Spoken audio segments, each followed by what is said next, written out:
Assalamualaikum teman semuanya. Bismillahirrahmanirrahim. Assalamualaikum warahmatullahi wabarakatuh. Selamat siang rekan-rekan semuanya. Sebelumnya terima kasih ya sudah mengikuti workshop ini. Ini mungkin kayaknya lebih ke webinar ya daripada workshop kan, cuma satu kali pertemuan dan paling ini sekitar 2 jam gitu ya. Tapi nanti tetap ada prakteknya gitu ya. Nanti di akhir tetap ada prakteknya. Kita akan nyobain gitu ya dari Cek, teori Mas ke Ajan. pembahasan. Suaranya kecil, Mas. Soalnya kecil. Iya, Mas. Bentar. Tes, tes. Bagus gak? Oke, sip. Masih. Udah, bagus. Halo, halo. Halo, Mas. Aman suaranya? Aman, aman, Atau masih kecil? aman. Gimana? Oke, oke. Saya Aman, nggak aman, bisa aman. denger. Bentar. Aman ya? Aman ya? Oke. Oke, siap. Kalau sudah aman, terima kasih feedbacknya.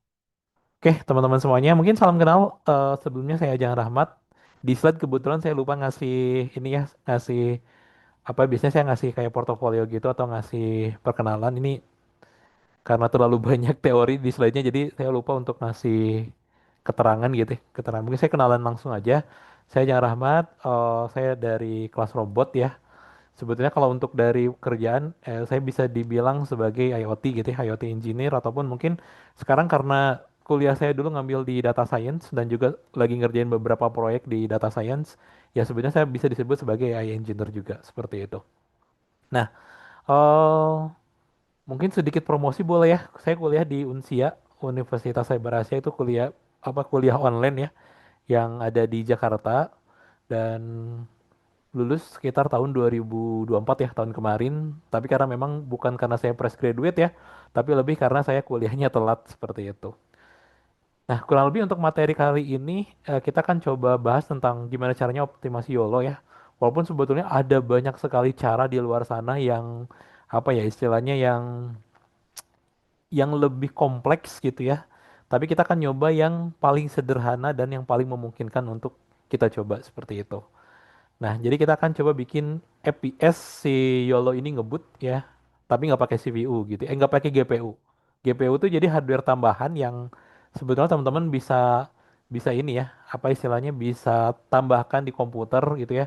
Biasanya digunakan untuk grafik ya, tapi untuk di AI juga sebenarnya bisa gitu ya, karena nanti itu bisa mempercepat proses dan membantu si CPU ini. Nah, tapi itu kan mahal ya. Mahal dan terkadang kita cuma punya CPU gitu ya. Ya udah kita kan coba ubah dari sisi algoritmanya. Walaupun mungkin kita kan sedikit mengorbankan sisi presisinya ya. Karena itu kan saling berkesinambungan ya antara presisi dengan kecepatan itu apa istilahnya saling tumpang tindih lah seperti itu.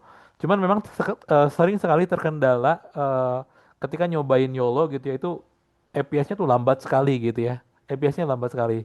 Padahal nggak ada delay, nggak ada apa-apa, tapi FPS-nya lambat. Nah mungkin kita akan coba bahas gitu ya seperti itu. Oke, tapi mungkin nanti di sini karena saya udah bikin polling di grup, ternyata banyak juga yang nggak tahu Python gitu ya, banyak juga yang nggak tahu YOLO, bahkan kayaknya banyak juga yang nggak tahu deteksi objek ya. Jadi saya akan coba bahas dari awal banget ya. Oke, di slide berikutnya nih biar biar kita karena kan nanti teori itu pasti pasti berat ya. Teori itu pasti berat, maksudnya pembahasannya lumayan berat ya. Jadi mungkin teman-teman bisa nyiapin kopi juga ya.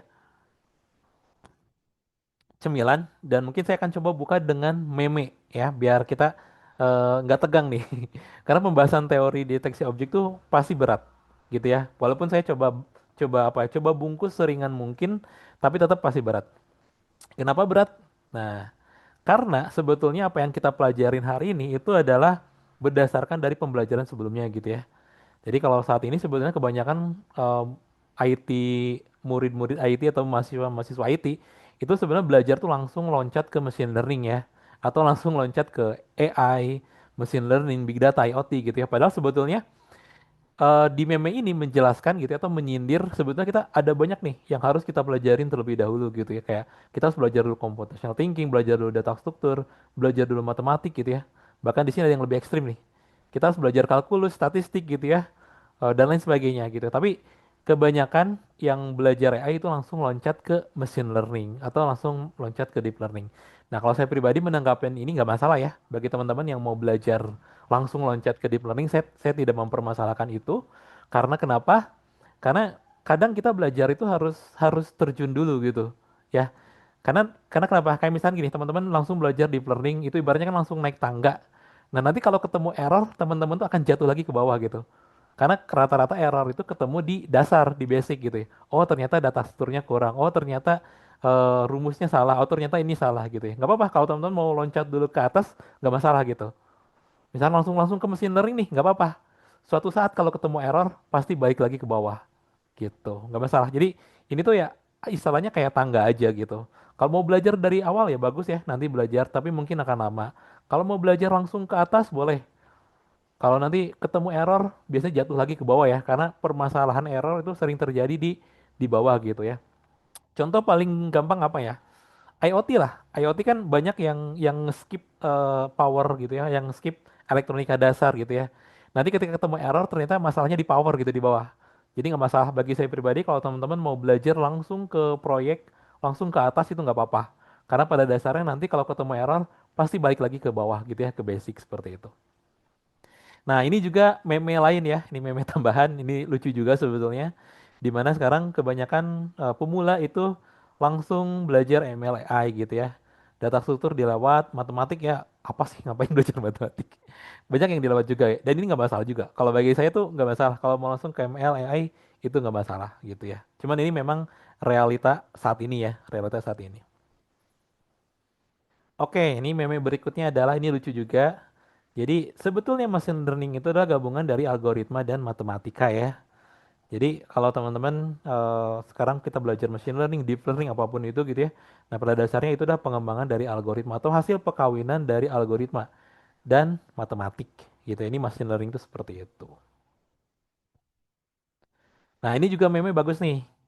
Eh ini kan sebenarnya kita belajar ada linear algebra, ada kalkulus, ada probability, ada statistik gitu ya. Nah, kalau kita nggak ngerti, kita nggak perlu khawatir tentang itu ya. Kalau kita nggak ngerti itu, kita nggak usah khawatir dulu tentang itu gitu ya. Ini juga meme lucu juga. Nah ini nggak ada konteksnya sebetulnya, ini kayak cuman joke aja ya. Ini deep learning tuh belajar di kedalaman gitu-gitu aja, ini nggak ada hubungannya sama apa. Oke, nah ini bahasan kita di sini.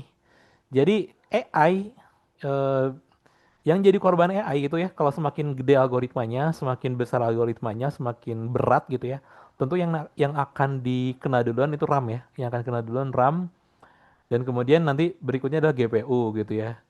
Nah, sebenarnya ini udah jadi krusial ya. Kalau misalnya teman-teman kayak apalagi kalau sekarang kan lagi populer generatif AI ya kayak LLM gitu ya kayak ChatGPT versi lokal lah. Itu kalau kita nerapin langsung yang model yang berat biasanya udah 100% semua tuh. RAM-nya 100%, prosesornya 100%, dan yang terakhir yang kita kenal adalah GPU. Ya, ini meme itu maksudnya seperti itu ya istilahnya.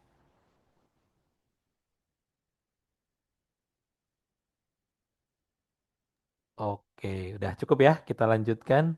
Oke, itu sedikit meme aja. Nah, sekarang kita akan mulai ke teorinya. Ini bagian yang menurut saya cukup berat ya.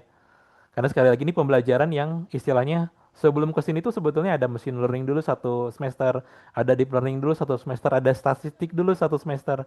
Kalau seandainya nanti ada istilah-istilah yang mungkin teman-teman kurang paham, nah nggak apa-apa ya, nanti bisa ngikutin meme ini. Kalau teman-teman nggak ngerti, nggak usah khawatir gitu ya. Nanti bisa di skip aja. Nanti setelah ini mungkin bisa coba nyari-nyari lagi gitu ya. Buka ChatGPT, buka Claude, atau buka Gemini, atau buka Google, atau baca buku gitu ya. Untuk lebih memahaminya. Oke, kita masuk ke teori deteksi objek ya. Nah, sebenarnya simpel, deteksi objek itu adalah cara untuk menentukan lokasi objek ya, tertentu dalam satu gambar itu aja. Jadi contoh ini contoh yang nggak ada deteksi objek ya. Nah, ini contoh yang ada deteksi objeknya.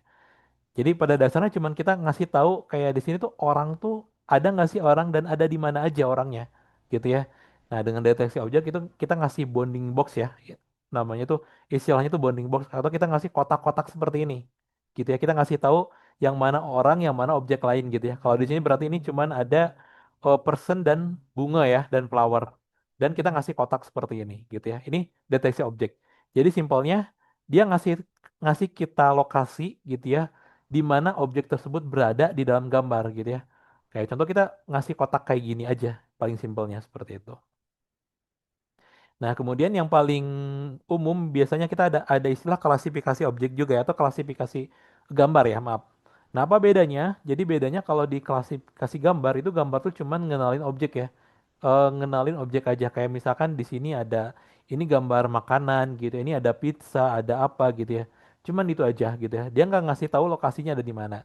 Nah, kalau deteksi objek atau object detection, dia ngasih tahu di mana gitu ya lokasinya. Kayak contoh di sini, nah ini ada di sini nih gitu ya lokasinya gitu ya untuk pepperoni. Nah, untuk pizzanya ini yang paling gede nih kotaknya gitu ya. Nah, jadi deteksi objek itu sekaligus ngasih tahu di mana objek tersebut berada gitu ya. Kalau misalkan klasifikasi dia cuma ngasih tahu ini objek apa gitu ya. Ini gambar apa sih gitu. Udah itu aja. Tapi kalau deteksi objek dia ngasih tahu beserta lokasinya. Lokasinya ada di mana sih? Jadi dikasih tahu ya seperti ini. Nah, kemudian kita bandingkan lagi dengan yang versi advance-nya yaitu segmentasi ya. Nah, kalau misalkan deteksi objek itu ya cuman ngasih tahu di mana objek. Segmentasi itu lebih canggih lagi ya. Dia ngasih tahu batas objeknya secara presisi. Jadi dia kalau ini kan cuman kayak ngasih kotak udah lah ya. Nah, kalau segmentasi itu ngasih tahu yang mana sih taksi itu gitu ya. Dan per pixel dia ngasih taunya gitu ya. Jadi ini bagian yang lebih kompleks lagi ya untuk bagian segmentasi. Nggak cuman ngasih tahu kotak kayak gini, tapi dia gua ngasih tahu juga yang mana sih sebetulnya gambar ini, gambar taksi itu ya. Dia ngasih tahu per pixelnya gitu ya, seperti itu. Oke, nah kita sebelum kita lanjut ke bahasan tentang deep learning ataupun deteksi objek yang modern ya, kita mengenal deteksi objek yang tradisionalnya ya. Nah, ini yang umum biasanya kalau teman-teman belajar computer vision di awal ya, pakai OpenCV, ini bisa dipelajarin gitu ya. Nah, dia bisa kalau kalau yang manual itu dia contohnya pakai heuristik ya, atau mengenali pola pixel. Ada juga yang mengenali warna gitu ya. Nah, contohnya kayak gini. Masalahnya adalah ketika kita mendeteksi objek cuman pengenalan warna doang gitu ya, yang terjadi adalah kadang bisa mendeteksi yang salah. Kayak contoh ini kan tomat, padahal ini kan apel ya. Ini kan harusnya apel tapi tomat.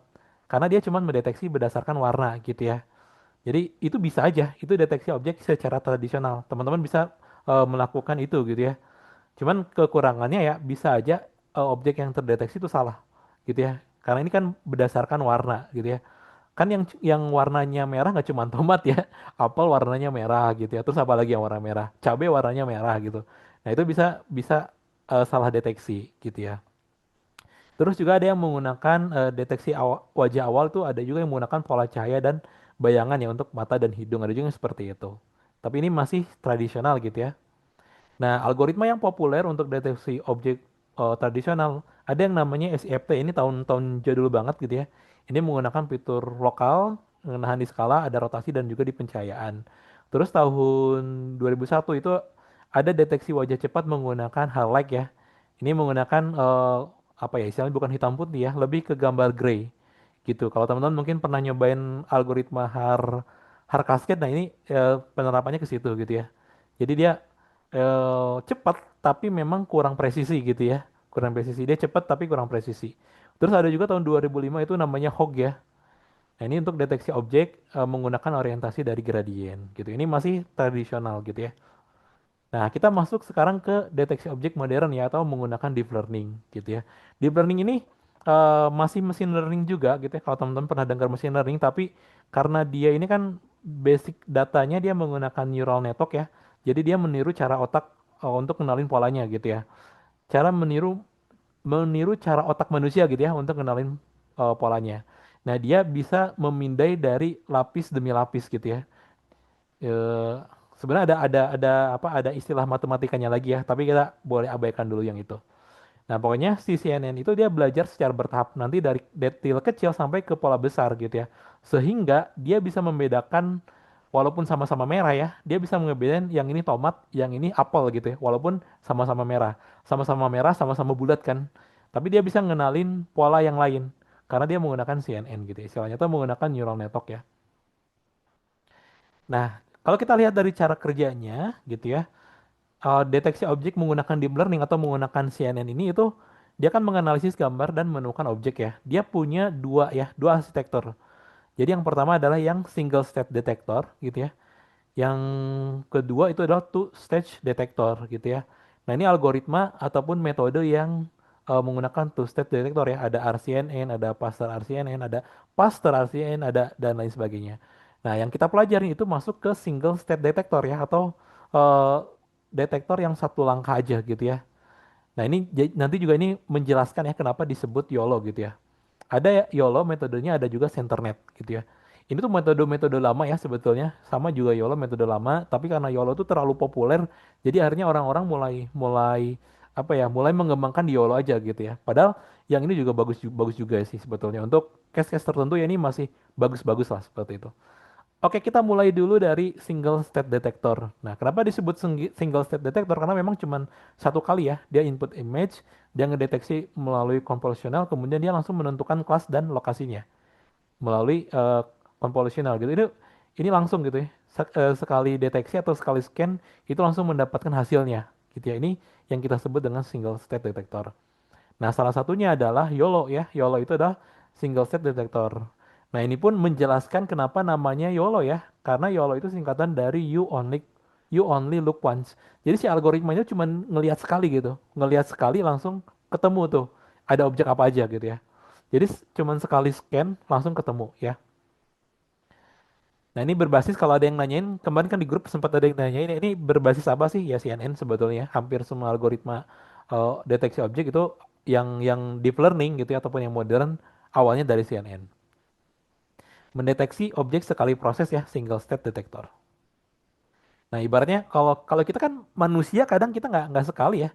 Kita nggak sekali lihat langsung ketemu ya. Kita tuh kadang masih, oh ini ada anjing di sini, ada ada sepeda di sini, ada truk di sini gitu ya.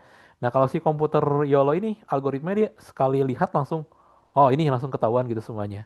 Gitu. Jadi makanya kenapa populer ya, salah satunya karena dia single single state detector ya. Dia cuma ngelihat sekali langsung kelihatan semuanya gitu. Makanya cepet ya. Nah, ini eh, cara kerjanya ya. Pertama dia ngotak-ngotakin dulu ya. Dia ngotak-ngotakin dulu seperti ini gitu ya. Kemudian dia menentukan confidence-nya dari kotak tersebut, mana sih yang apa ya, dari regresi mana yang ada objeknya gitu ya. Sesuai yang di training ya. Nah, nanti setelah ketemu confidence-nya baru dia akan menemukan final deteksinya ya. Dan ini dalam satu kali deteksi. Terus ada lagi metode selain YOLO, tapi ini saya kurang tahu juga ya. Ini saya lihat dari beberapa literatur aja, dari beberapa jurnal ataupun artikel yang saya baca, ternyata ada juga metode yang CenterNet ini, gitu ya. Dan ini kelebihannya, dia bisa mendeteksi dari titik tengah dulu ya. Cara kerjanya dia ngepindai seluruh gambar, tapi dia ngedeteksi dari titik tengah dulu gitu ya, seperti itu. Nah, kayak gini. Jadi dia ngedeteksi dulu titik tengah, baru nanti dia bikin 3D size-nya gitu ya, di div. Nah, lalu ada orientasinya gitu ya. Ini CenterNet. Cuma saya belum tahu ya untuk ini, mungkin teman-teman bisa coba cari-cari. Oke, nah kita lanjut ke yang two stage detector ya. Nah, kalau tadi kan yang one stage itu kan input image backbone langsung jadi ya. Nah, kalau ini enggak. Jadi di dalamnya itu ada proses lagi. Nah, ini yang sebetulnya bikin lambat ya. Walaupun secara presisi ini lebih lebih bagus gitu ya. Yang two stage detector tuh secara presisi lebih bagus dibandingkan yang one stage. Karena dia dia itu kayak kayak mengamati gitu ya, lebih lebih lama mengamatinya. Kalau tadi Yolo kan sekali lihat langsung ketemu nih semuanya. Kalau ini dicek lagi gitu ya, dicek lagi, oh, benar nggak sih ini mobil, benar nggak sih ini orang gitu ya. Nah, ini prosesnya jadi lebih panjang lagi gitu ya. Jadi lebih berat lagi. Cuman untuk aplikasi real time memang ini jelek ya. Maksudnya untuk aplikasi real time jelek karena ini butuh waktu yang lebih lama seperti itu. Nah, contohnya adalah algoritma namanya RCNN ya. RCNN tuh dua tahap, jadi dia pilih area objek, kemudian baru klasifikasi objek. Nah, kelebihannya dia bisa deteksi banyak objek sekaligus. Kekurangannya tentu dia lambat ya, dan butuh komputasi yang lebih tinggi. Nih, ini ada yang lebih lengkap nih, RCNN ya. Input image, diekstrak gitu ya, kemudian nanti ada proses komput lagi ya untuk CNN fiturnya. Baru dia bisa nentuin ini eh, apa namanya, manusia kah, dog kah gitu ya, anjing kah atau laptop kah gitu ya. Nanti baru dideteksi lagi. Jadi setelah ketemu objeknya, jadi gini ya, kalau YOLO itu kan udah ketahuan langsung ya. Jadi kotak-kotaknya itu udah ketahuan langsung. Kalau ini tuh enggak, dia tuh ditentuin dulu ini objek yang udah dilatih itu mana aja sih? Objeknya mana aja gitu ya, ditentuin kotak. Nah, setelah ketemu objeknya, yang mana objek gitu ya, baru dia ditentuin lagi yang mana objeknya manusia, mana yang anjing, mana yang laptop gitu ya. Seperti itu. Jadi ini yang bikin dia lambat. Kalau YOLO ataupun one stage detektor itu langsung ya, single stage detektor langsung. Jadi dia langsung melihat gitu. Kalau ini enggak, dia ditentuin dulu mana sih objeknya yang masuk objek, baru diklasifikasikan lagi mana yang masuk objek orang, mana yang anjing, mana yang laptop seperti itu. Jadi prosesnya 4 proses ya, makanya ini yang bikin lambat. Nah, berikutnya adalah Pastor RCCN. Ini versi perbaikan dari RCCN ya, dengan kita nyebutnya Random Proposal Network atau RPN ya. Tapi ini lebih cepat dan bisa dibikin real time dan lebih akurat dibandingkan yang sebelumnya gitu ya. Nah, terus ada juga RCN lain ya. Ini ada Mas RCN dan lain sebagainya. Jadi begitu banyak banget ya. Jadi sebelum kita ke YOLO itu ada banyak banget algoritma-algoritma yang udah dikembangkan sebelumnya gitu ya. Seperti itu. Udah, sekarang kita langsung skip aja ke YOLO ya. Nah, cara kerja lo itu simple seperti yang udah saya jelasin sebelumnya. Cara kerjanya simple, cara kerja si algoritmanya gitu ya, simple. Jadi ini ada gambar nih, kemudian si gambar itu kita bikin contoh ya. Contoh kita bikin 4x4 grid input ya. Jadi kita kotak-kotakin dulu nih si gambarnya gitu ya. Jadi sama si algoritmanya itu di kotak-kotakin dulu. Walaupun kita kalau dari sisi coding kita nggak tahu ya, karena nggak kelihatan. Tapi dari sisi algoritmanya kurang lebih seperti ini. Jadi kita kotak-kotakin dulu nih gambarnya gitu ya. Kemudian ini kita nyebutnya membagi gambar menjadi grid ya. Kemudian berikutnya adalah kita memprediksi kotak pembatas gitu. Kita prediksi nih mana sih yang ada objeknya gitu. Mana yang ada objeknya, mana yang enggak ya. Nanti kita lihat dari probability-nya atau dari probabilitasnya gitu ya. Kita lihat kalau probabilitasnya 0 berarti ini nggak ada objek nih di sini. Ini yang warna kuning ini probabilitasnya sama dengan 0 berarti nggak ada objek ya. Nah terus kalau misalkan dari kotak-kotak tersebut ada probabilitas yang lebih dari 0, nah berarti ada objek nih di sini gitu ya. Gitu ya. Baru kita pisahkan lagi yang ini nggak ada objek, yang ini ada objek gitu ya. Nah terus baru berikutnya adalah kita bikin persimpangan atau union IOU ya. Ini mungkin teman-teman kurang paham nggak apa-apa ya. Intinya adalah kita bikin si bounding boxnya itu nentuin grid lagi untuk objeknya gitu ya. Jadi setelah ketemu kotak yang ada objeknya, kita nentuin lagi yang mana yang objeknya gitu ya. Yang mana yang objeknya. Sampai metode terakhir yang digunakan apa ya? Sampai nanti sebenarnya ada metode lagi namanya NMS ya. Di mana kita ngasih prediksi karena terkadang si YOLO itu suka tumpang tindih ya. Sekarang suka tumpang tindih gitu. Jadi si kotaknya tuh bisa jadi ada dua, ada tiga. Nah nanti ada proses lagi untuk nentuin si kotak ini supaya lebih presisi gitu ke objeknya. Seperti itu. Kalau ada yang paham nanti bisa tanya jawab aja ya. Kalau ada yang nggak paham nanti bisa tanya jawab ya. Oke, nah sekarang pertanyaannya adalah kenapa si YOLO ini populer ya? Yang pertama itu tentu karena sangat cepat ya. Jadi deteksi objek dengan satu langkah ini sangat cepat. Bisa digunakan untuk proyek yang real time ya. Kayak misalnya teman-teman mau bikin mobil otonom gitu ya, CCTV ataupun untuk proyek analisa olahraga itu bisa ya. Karena dia satu satu kali langsung jalan gitu ya. Kalau kita menggunakan ibaratnya gini ya, kalau kita menggunakan algoritma lain, itu tuh si mobil sebelum mendeteksi ada mobil di depannya udah nabrak duluan gitu ya. Ibaratnya kayak gitu. Tapi kalau YOLO karena dia cepet, ya dia udah bisa antisipasi lah istilahnya gitu. Tapi kalau pakai algoritma lain gitu itu karena terlalu lama prosesnya, bisa jadi ketika diimplementasikan di lapangan, sebelum ketahuan di depan ada mobil, mobilnya udah nabrak duluan gitu. Nah, YOLO ini kan cepat, makanya kita butuh YOLO untuk proyek-proyek yang real time ya, seperti itu. Kemudian yang ketiga ya tentu efisien ya, dengan identifikasi posisi dan kepastian objek secara langsung. Jadi ini juga salah satu pertimbangan kenapa YOLO populer. Nah, berikutnya adalah kenapa kekurangan YOLO ya, atau kalau di sini saya bahkan nyebutnya kerugian ya. Kerugian kita menggunakan YOLO. Jadi walaupun YOLO ini sangat cepat ya dan akurat, tergantung modelnya sih sebetulnya. Tapi kotak deteksi kadang terlalu besar dan terlalu kecil gitu ya, terutama di bagian wajah. Ini contoh kasus aja ya. Ini ada wajah tuh, tapi ini kan nggak presisi ya. Dan ini umum terjadi di YOLO ya. Jadi ini contoh untuk proyek mendeteksi wajah dan ini umum terjadi di YOLO gitu ya. Terkadang karena terlalu cepat si lokalisasinya itu terlalu kadang suka meleset gitu. Si bikin kotaknya itu kadang selalu meleset ya karena terlalu cepat itu. Dan juga keterbatasannya YOLO itu sulit sekali untuk deteksi objek kecil, ya. Kecuali si pixelnya gede, tapi nanti semakin pixel gede ya nanti akan semakin lambat juga gitu ya, seperti itu. Dan terkadang untuk kasus kompleks atau tumpang tindih ini bisa menurunkan akurasi, gitu ya. Makanya sekarang kan kebanyakan orang mainnya di hardware ya, hardwarenya digedein gitu. Kayak CPU-nya ditambahin GPU gitu ya supaya bisa lebih cepat. Rata-rata main hardware gitu ya. Nah, kalau kita sekarang mungkin kita main di software dulu aja lah gitu ya. Karena kalau hardware butuh butuh apa ya namanya? Butuh metodenya simpel sebetulnya untuk hardware tuh karena rata-rata ada yang udah instan. Kadang cuma install CUDA gitu udah jadi gitu udah selesai. Tetapi mahalnya hardware itu yang bikin kita harus efisiensi di CPU gitu ya. Karena kalau GPU tuh gampang sebenarnya simpel. Jadi teman-teman tinggal setting-setting, kuda udah selesai jadi gitu ya. Kemudian juga nggak perlu mikirin ini gimana caranya algoritma kecil bisa bisa jadi ringan nggak perlu gitu. Karena kita mainnya kan dari sisi hardware gitu ya.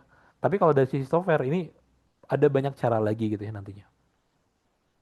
Oke, untuk implementasi YOLO bisa untuk kendaraan otonom tadi udah dijelasin ya, teman-teman bisa digunakan untuk proyek kendaraan otonom, kemudian juga bisa digunakan untuk analisis olahraga ya, kemudian juga bisa digunakan untuk robotika di industri gitu ya, kemudian juga bisa digunakan untuk banyak hal lainnya ya. Ini ada untuk kamera keamanan, untuk rumah pintar, untuk kesehatan dan sebagainya, gitu ya. Bahkan ada beberapa di kesehatan itu bisa untuk deteksi tumor, deteksi kanker gitu ya dan sebagainya. Udah sangat kompleks sekarang gitu ya penerapannya.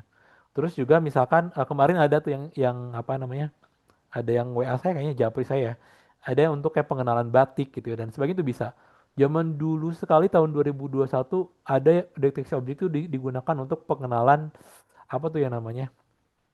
Saya lupa. Ada yang menang di Kemah Budaya. Itu untuk deteksi nih, untuk deteksi pengenalan candi.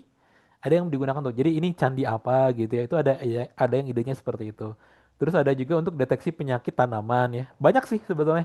Jadi karena ini deteksi objek, bisa banyak proyek yang bisa kita bikin gitu ya. Bisa untuk ngitung kendaraan, ngitung jumlah produksi di pabrik. Banyak. Jadi nggak terbatas gitu ya. Teman-teman punya ide apa gitu ya. Selama si YOLO ini masih bisa lakukan, ya bisa gitu. Nggak terbatas idenya seperti itu. Jadi sekarang mikirin ide apa yang mau dibikin gitu ya seperti itu. Oke, kalau kita lihat dari historinya ya, dari sejarahnya, YOLO itu kan dimulai dari YOLO versi 1 ya, dan itu 2015. Kemudian lanjut ke YOLO P2 2016, kemudian YOLO P3, YOLO P4, dan sampai YOLO P10 ya. Kalau sekarang sebenarnya ada YOLO P11, P12, dan juga ada YOLO 26 ya. Ada versi terbaru, tapi belum rilis itu YOLO 26. Nah, kan kita jadi bingung ya, kok banyak banget nih versi YOLO. Versi yang bagus yang mana sih gitu ya, kan kita kadang suka mikir gitu ya. Nah, sebetulnya kalau kita lihat dari novelty, rata-rata kan orang ngejar YOLO itu karena novelty ya. Maksudnya lagi S3 nih, lagi S3, lagi tesis, mereka bisa ngejar novelty. Maksudnya berarti kan YOLO yang paling baru tentu yang paling bagus dong. Karena biasanya yang lebih akurat, lebih presisi. Teman-teman di sini kalau yang lagi S3 gitu ya, ataupun S2, itu pasti yang dikejar biasanya salah satunya adalah novelty ya.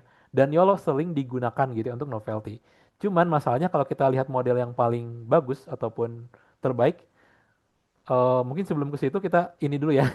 Kita lihat dulu historinya. Ini ada YOLO P1, ini deteksi kecepatan satu, eh, tapi di sini ada akurasi yang terbatas ya. Kemudian lanjut ke YOLO P2 dengan resolusi yang lebih tinggi, dengan deteksi 9.000 kategori ya. Terus YOLO P3 lanjut bisa multi skala ya.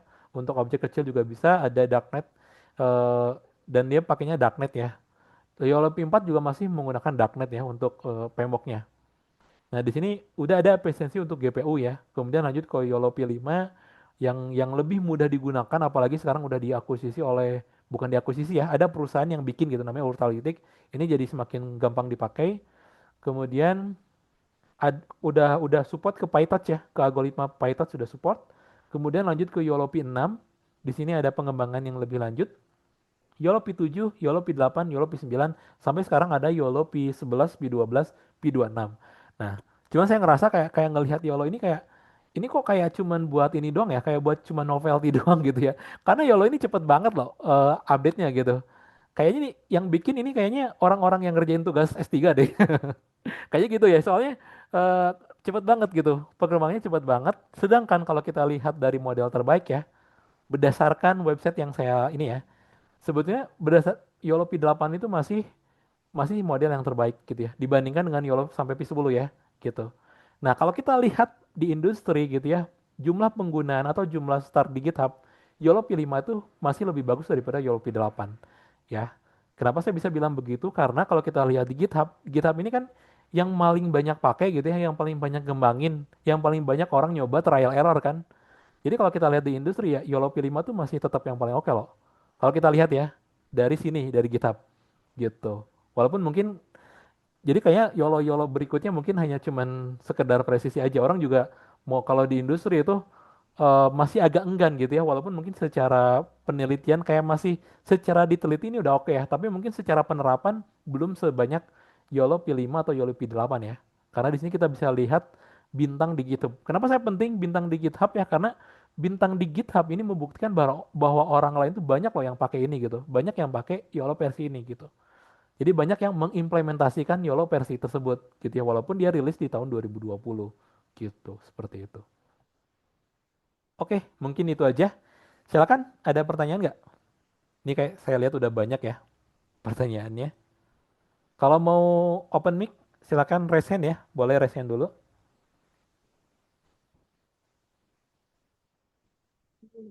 Izin bertanya Kak, Ya, boleh. silakan.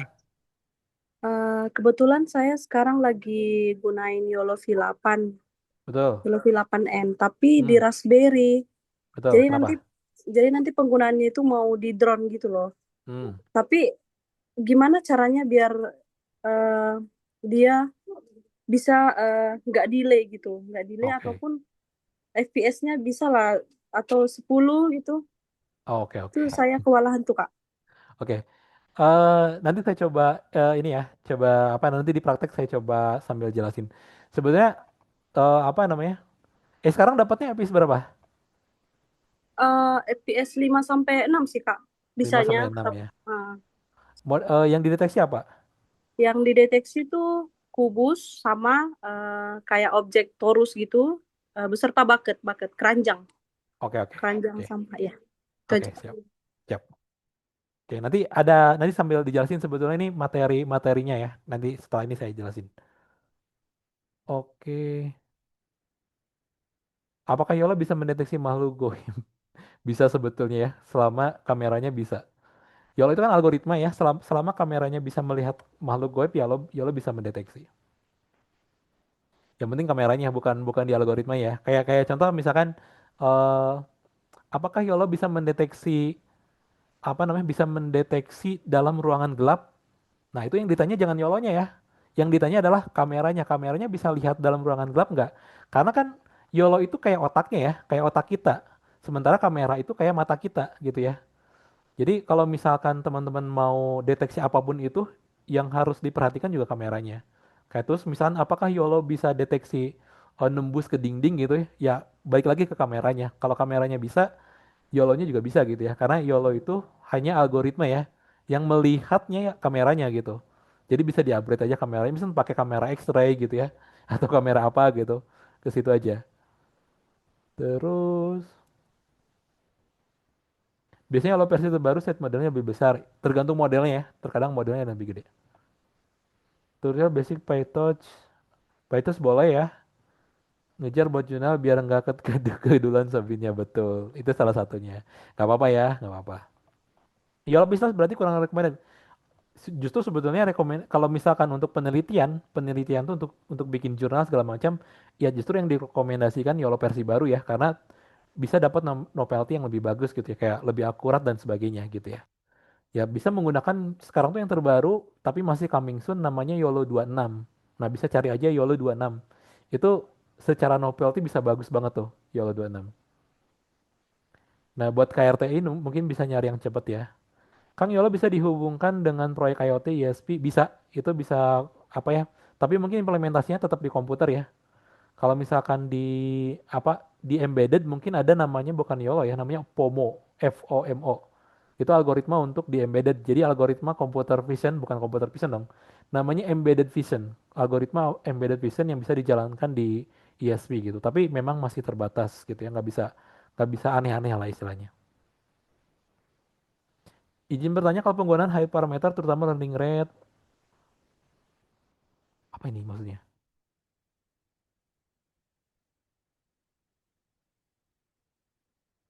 Ini mungkin proses training ya. Kita sebenarnya nggak bahas sampai sini. 0,01. Mungkin bisa nanti Mas Hokwin bisa dijelasin dulu konteksnya ya. YOLO model thermal vision bisakah? Bisa. Jadi yang thermal vision tuh bukan YOLO-nya ya, tapi harus kameranya. Kameranya harus bisa kamera thermal gitu. Sekali lagi, kalau ada kebutuhan yang aneh-aneh, sebaiknya kameranya harus bisa gitu. Oh ya, kalau berdasarkan warna bisa, tapi itu nggak akurat sih sebetulnya. Cuman kayak prediksi aja ya, prediksi aja gitu.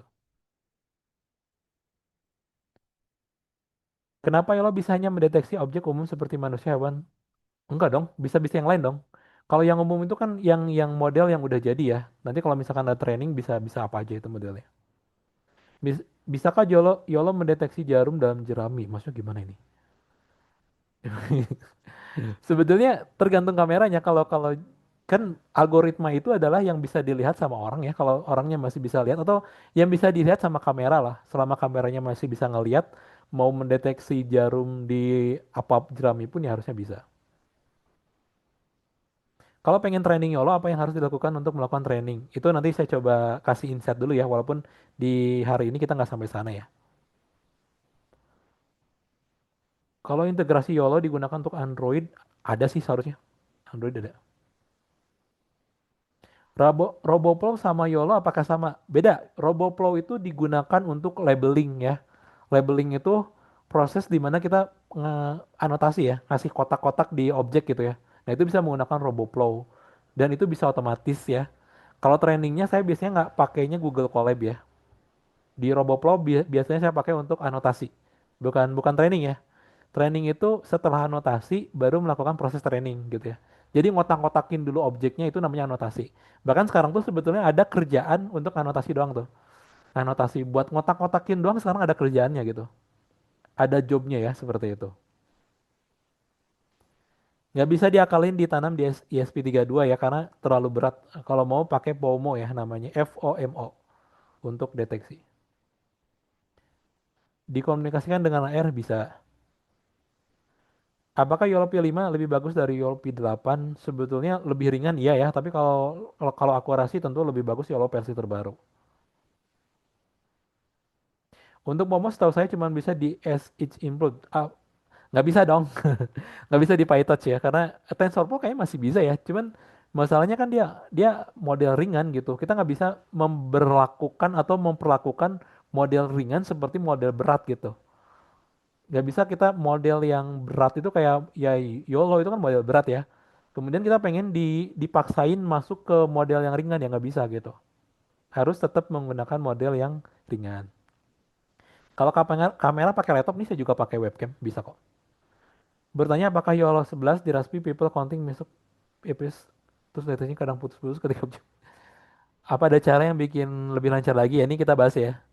Apakah inputnya berupa gambar? Bisa. Sebetulnya input tuh gambar, video juga inputnya gambar ya. Video itu inputnya gambar gitu ya. Dia frame per second kan. Jadi yang dia input itu adalah gambar juga sebetulnya. Cuman karena dia gambarnya banyak, jadi video gitu ya seperti itu. Kang saya pakai RTX 3060 buat deteksi dimensi kendaraan dapat FPS 10 resolusinya 1920. Ini kenapa normal-normal sih kalau mau lebih cepat turunin aja. Input gambarnya turunin, resolusinya turunin aja. Bang, apakah ada cara biar prosesnya lebih cepat? RoboFlow. Kalau mau cepet anotasi itu memang nyebelin ya. Nih saya ini dulu ya. Anotasi itu memang menyebalkan ya. Bisa gunakan RoboFlow. Tadi juga udah ada yang bahas tuh ya. RoboFlow. Nah, bisa gunakan ini. Dia bisa otomatis soalnya. Bisa otomatis untuk anotasi. Jadi buat teman-teman yang nggak tahu, proses anotasi itu adalah proses ngotakin ya, ngotak-ngotakin. Proses ngotak-ngotakin. Jadi kalau ada model yang kita nggak tahu itu kita yang nggak ada di YOLO-nya itu harus kita kotak-kotakin. Nah terkadang kita harus manual ya.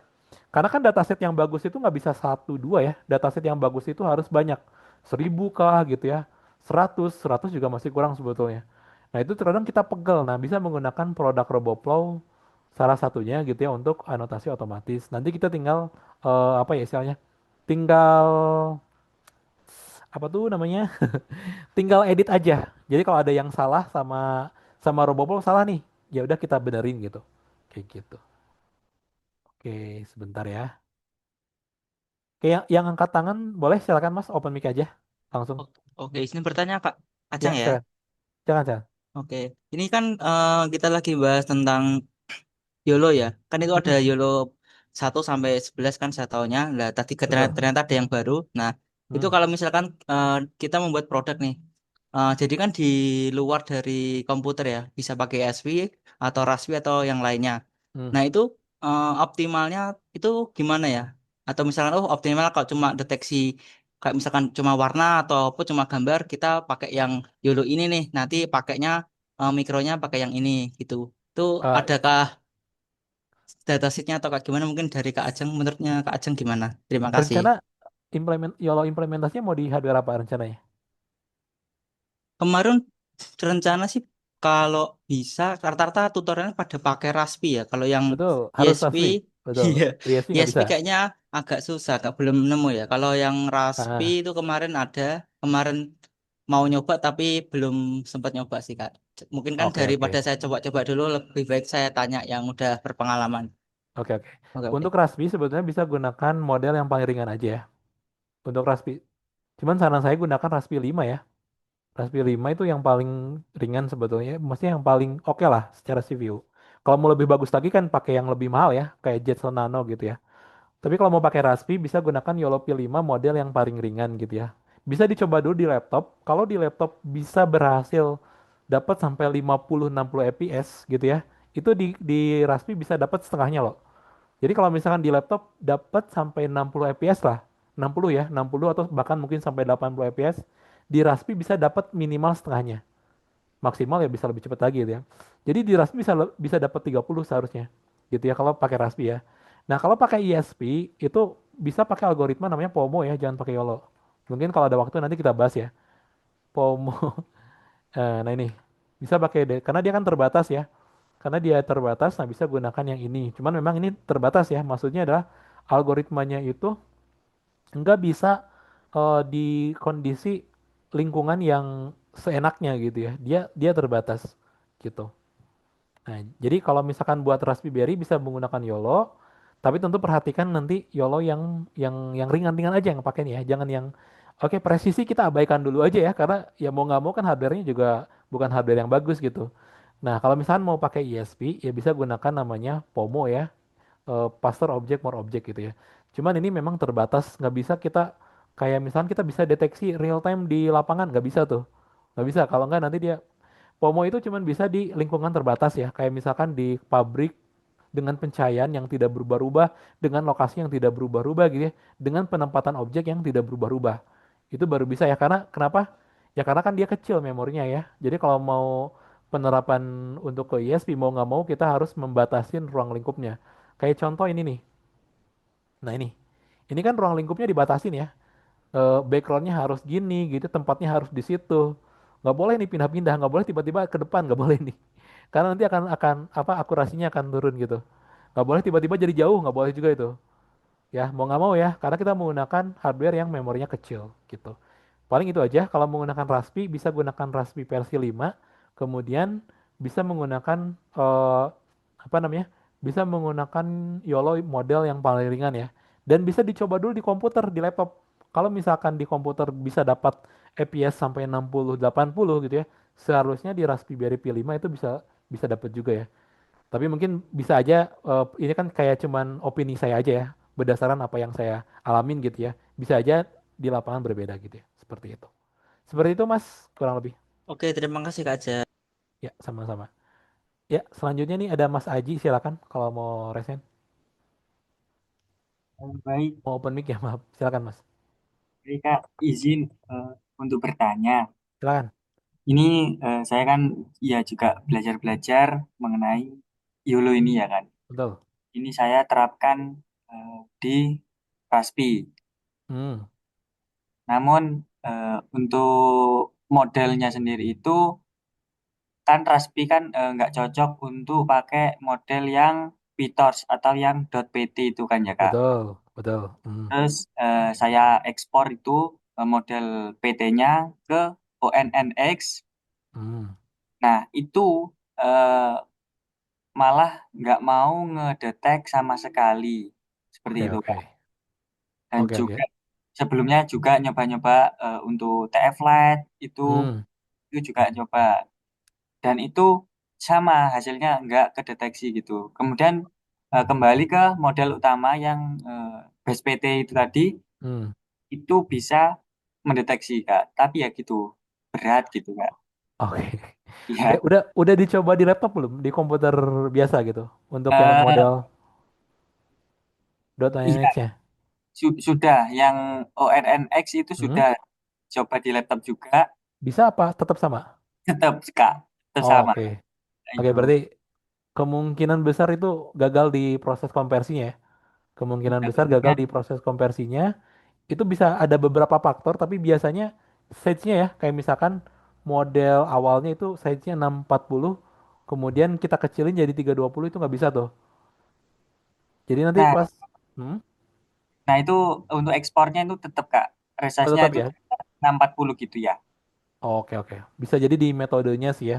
Karena ada beberapa metode untuk, tapi itu yang pasti itu gagal ya. Berarti proses konversi dari PyTorch, PT ya, ke Ya, ONNX-nya itu gagal sih. Seperti itu kurang lebih. ya Nanti itu sih mungkin Kak. solusinya saya coba kirimkan ke grup. Saya ada beberapa referensi. Saya pakai Google Colab BTW ya buat ngekonversinya.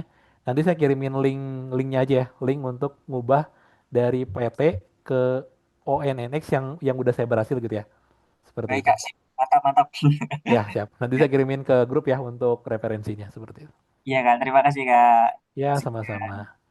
Oke, berikutnya. Oke, sebentar sebelum ke resen saya sambil ini banyak banget ya, nggak tahu nih bisa semuanya apa enggak. Bentar, kita belum belum praktikum juga nih, tapi kita sampai jam 2 lah ya. Jam 2 kita langsung ke praktikum ya. Oke. Tadi udah ya, udah dibahas kebanyakan kapan prakteknya. Kalau dari kamera menggunakan YOLO kita bisa mendet jarak bisa pakai YOLO bisa. Keakuratan deteksi YOLO sangat mempengaruhi kualitas. Oke. Oke, kurang lebih ini pertanyaannya udah ya, udah apa namanya? Kurang lebih sama lah ya. Apa tuh nama job posisinya?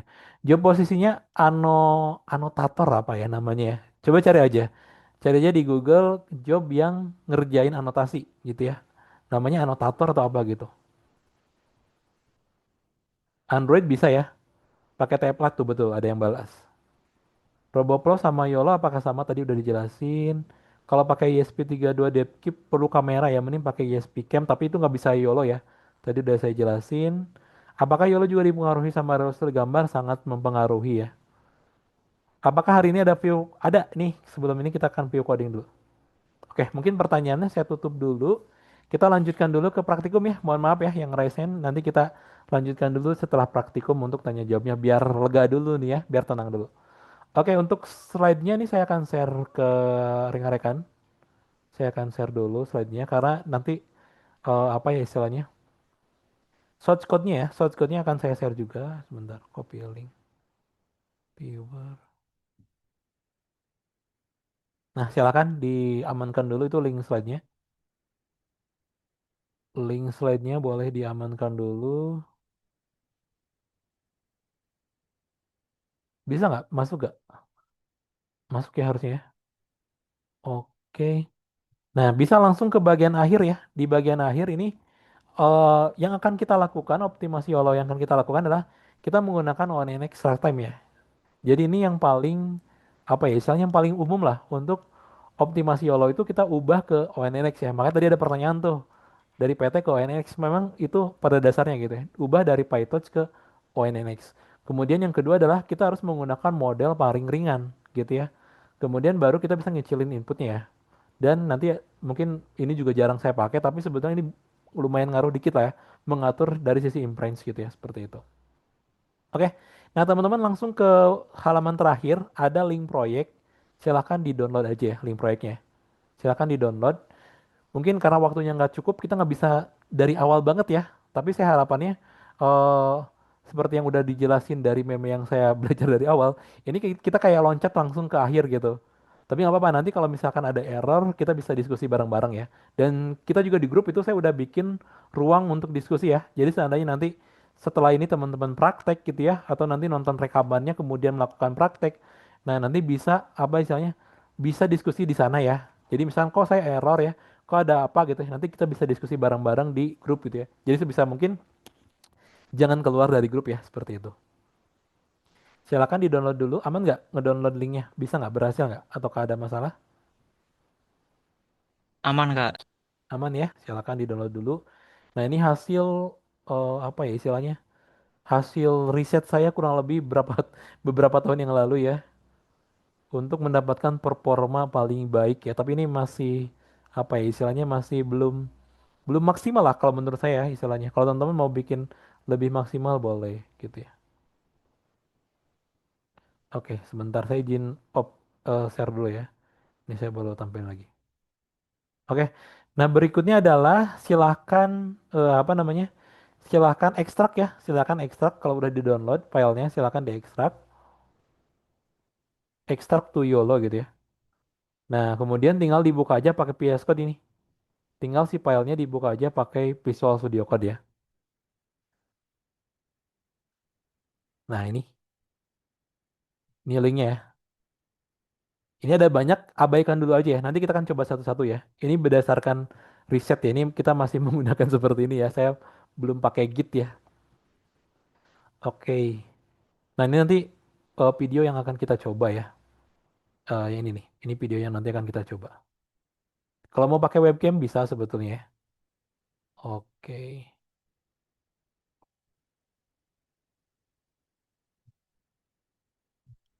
Oke. Silakan pastiin nggak di ngebukanya pastiin nggak folder di dalam folder ya. Sekarang kadang ada orang nggak ekstrak tuh di dalam folder masih ada folder lagi. Nah itu kadang suka error ya. Jadi ngebukanya pasti pasti ini folder utama gitu ya. Terkadang ada yang ngekstrak di dalam folder masih ada foldernya lagi gitu. Terkadang kan sering gitu ya. Nah pastiin itu nggak seperti itu.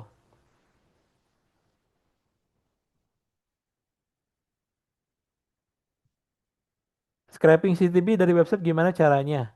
Scraping CTB tergantung websitenya ya. Ada yang bisa, ada yang enggak. Ada yang bisa, ada yang enggak gitu.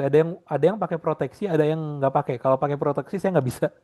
Tapi kalau yang pakai proteksi bisa gitu ya. Dulu dulu tuh yang CCTV Bandung itu nggak ada proteksinya. Tapi kalau sekarang kayaknya udah aman ya dia. Udah ada proteksinya gitu. Jadi kalau menurut saya sih lebih baik izin izin langsung ke ini ya. Izin langsung ke apa namanya? Ke yang punya ya, ke ATCS-nya gitu. Biar nggak ilegal juga nanti. Tapi kalau mau scraping ya tinggal klik kanan aja. Atau coba kirim aja linknya ke sini. Mau link yang mana? Kadang ada yang bisa, kadang ada yang enggak gitu ya. ATCS ya. Kalau yang di Sumedang di sini sebetulnya udah aman ya. Saya lihat udah aman gitu. Ada yang ikut praktek gak? Kalau nggak ada yang ikut praktek, mungkin saya nih gas-gas aja gitu ya. Kalau ada yang ikut praktek, mungkin saya akan tunggu gitu ya. Seperti itu. Ikut-ikut. Ikut ya? Oke. Kak tadi di GitHub-nya apa Kak? GitHub-nya apa? GitHub-nya ini di link ini di sini. Ini saya kirimin ke chat Zoom aja ya. Nah, silakan. Oke, nanti kita akan ketemu error ya. Akan ketemu banyak error, nggak apa-apa. Kita bareng-bareng ngatasinnya. Nah, kita kita kayaknya nyoba yang main video satu dulu ya, yang ini kayaknya ini. Nah, ini nih. Nah, ini tuh udah model yang paling cepet ya. Udah saya apa namanya? Udah saya konversi. Jadi ini tuh sebetulnya dapatnya dari sini nih. Dari YOLO P5 ya GitHub ya. Nah, saya dapat modelnya dari sini. Dari sini dapat modelnya tuh. Oh, bukan. Kenapa masuk ke sini? YOLO P5 GitHub. Nah, dari sini nih saya dapat YOLO-nya. Dapat modelnya dari sini.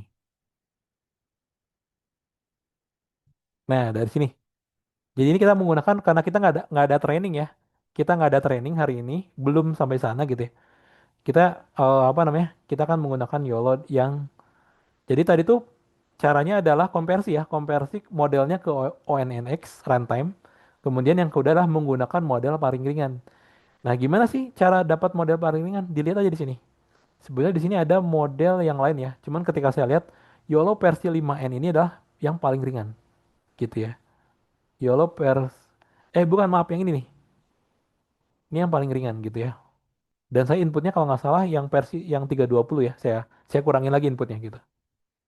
Input size-nya gitu. Oke, kalau udah kita akan coba jalanin dulu ya. Teman-teman buka terminal aja di sini. buka terminal, karena nanti pasti ada error. Nah, buka terminal aja. Oke. Kita coba aja misalkan kita mau nyobain yang Python main video 2 ya. Main video.py nih. Di sini tinggal tulis aja Python main video.py. Nah, ini pasti error. Tuh error ya. Contoh ONNX runtime-nya nggak diinstal. Nah, kalau saya biasanya saya tuh nggak langsung ya. Saya bikin apa namanya virtual environment dulu ya. Jadi saya bisa bikin virtual environment dulu. Gimana caranya? Kenapa kita butuh virtual environment supaya setiap proyek itu punya environment yang berbeda ya. Jadi misalkan nanti ada proyek lain beda versi library-nya, itu nggak masalah. Karena kita punya lingkungan yang berbeda gitu ya. Gimana caranya? Perintahnya gampang, tinggal tulis py min m, terus pnv, bisa tulis my pnv ya, atau terserah namanya bebas. Nah ini aja nih. Ini saya kirimin perintahnya ke ini ya, ke chat Zoom. Nah silakan, bikin dulu virtual environment. PPT-nya ada nggak Kang? PPT-nya ada, itu udah saya share di atas.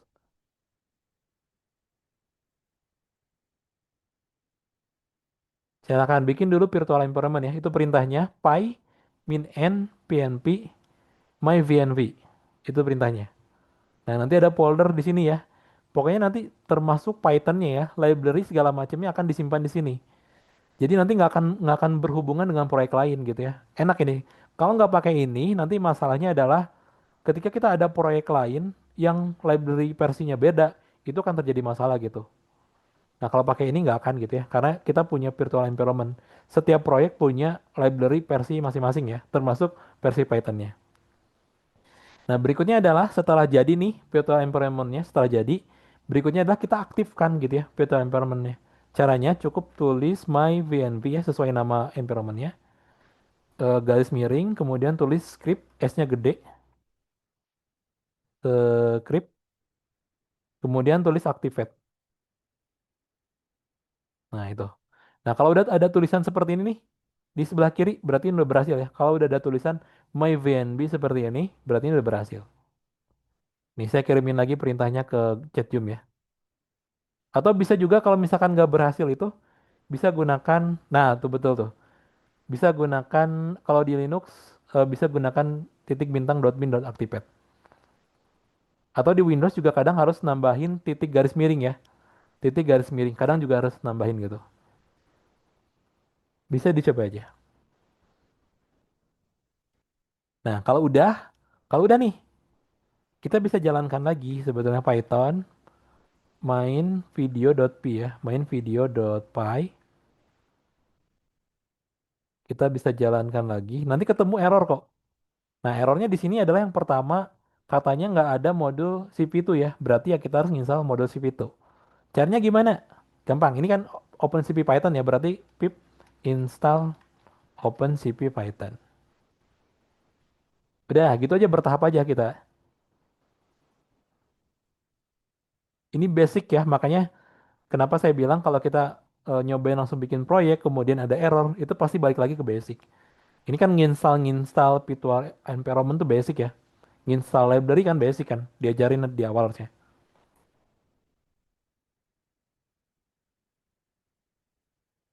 Silakan di install dulu OpenCP-nya. Nanti kita baru lanjut ke dicek lagi aja, dicek lagi ya. Nah udah nih, udah berhasil OpenCP diinstal, dicek lagi, dijalankan lagi. Python main video.py ya. Ini mungkin saya coba ini. Bisa dicatat ya itu kode-kode yang saya kirimkan ke chat Zoom, bisa dicatat aja buat nanti dicoba gitu ya. Nah, di sini ada keterangan tuh katanya. No module found error, no module ONNX runtime. Ya berarti kita tinggal install aja ya. Pip install ONNX runtime. ONNX map. Gitu aja, gitu aja. Nggak usah nyari tutorial yang aneh-aneh gitu. Kita yang penting bisa baca apa ya, bisa baca errornya gitu. Oh, errornya nggak ada modul tuh, nggak ada modul ONNX runtime ya, berarti install ONNX runtime-nya gitu. Apalagi sekarang ada ChatGPT ya. Saya sering bolak-balik tuh ke ChatGPT kalau ada error nih, apa sih errornya gitu. Apa-apa sekarang mempermudah lah istilahnya. gitu. Versi Python pengaruh dengan versi, kayaknya ngaruh ya. Bentar nih, saya lupa ini ngasih tahu saya pakai Python versi berapa. Sebentar, karena ini nanti penting ya. Kalau rekan-rekan pakai Python terbaru bisa jadi error. Bentar, saya lupa. Tapi kalau ikut tutorial yang di grup kayaknya harusnya sama ya versinya. Oke, nunggu dulu ya. Nunggu dulu ONNX runtime-nya nih. Saya lagi install dulu. Silakan kalau mau ada bertanya lagi.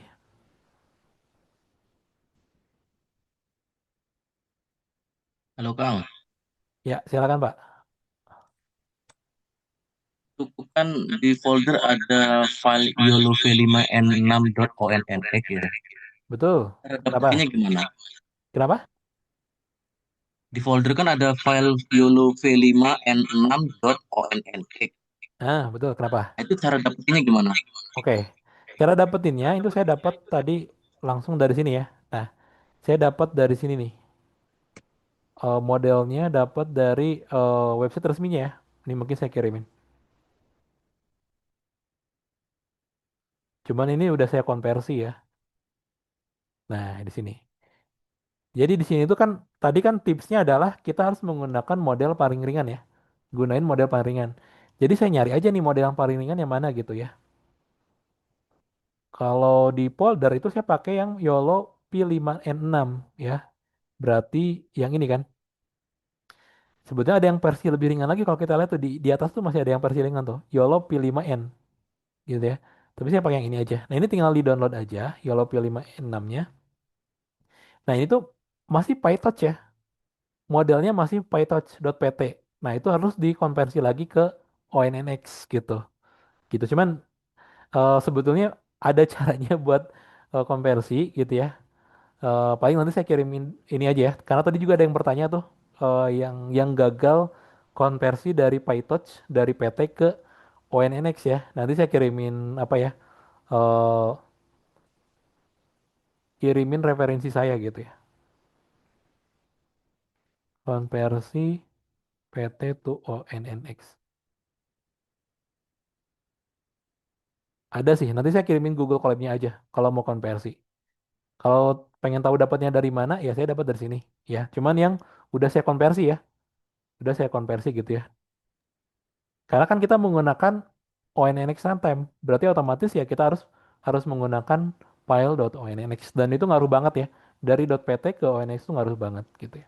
Nanti ya saya carikan dulu apa namanya? Saya lupa nyimpannya di mana gitu. Yang pasti saya waktu itu pakainya Google Colab untuk ngubah atau konversi dari .pytorch ke ONNX. Nanti saya kirimkan ke grup aja untuk konversinya. Karena kalau kalau kita coba di sana mungkin takutnya waktunya nggak cukup.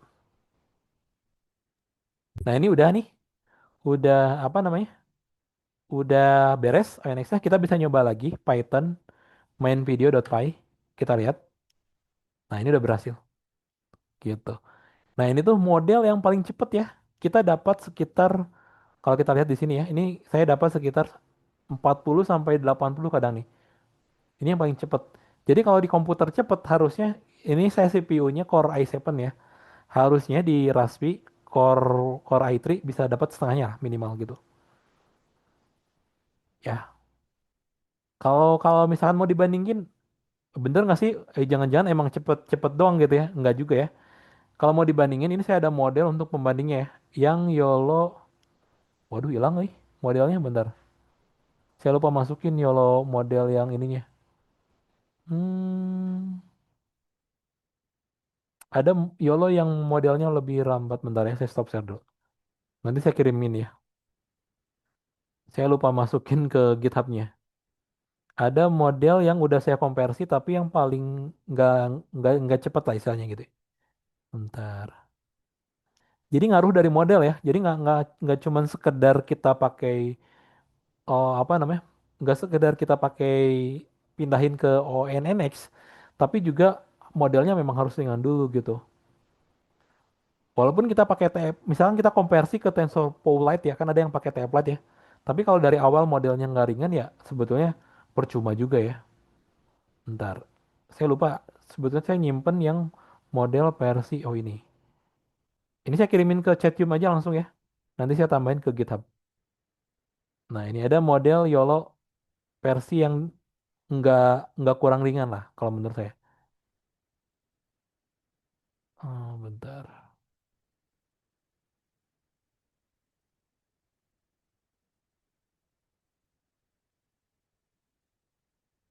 Oke, saya share screen lagi.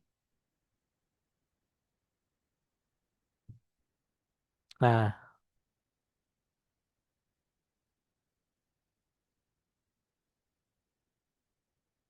nah di situ ada ya. Itu udah saya kirimin YOLO versi 5S. Nah, itu dapatnya dari mana? Dapat dari tadi juga. Dari GitHub yang ini, YOLO P5S gitu ya. Tapi ini model yang sebenarnya nggak begitu ringan ya. Ini nggak begitu ringan karena inputnya juga nggak begitu apa ya, nggak begitu inputnya juga gede gitu ya. Kalau tadi tuh kita kita main di sini ya, main di threshold dan main di input set gitu. Kalau yang ini tuh ringan karena kita menggunakan YOLO yang memang ringan modelnya plus input setnya kita 320. Nah, kalau input setnya kita gedein ya, ini saya coba gedein ya, 640 input setnya. Plus tadi YOLO-nya modelnya saya pakai YOLO P5S. YOLO P5S. Ini kita coba jalanin lagi ya. Dapatnya lambat. Tuh, cuman 4 fps. Jadi ngaruh banget teman-teman. Ngaruh banget.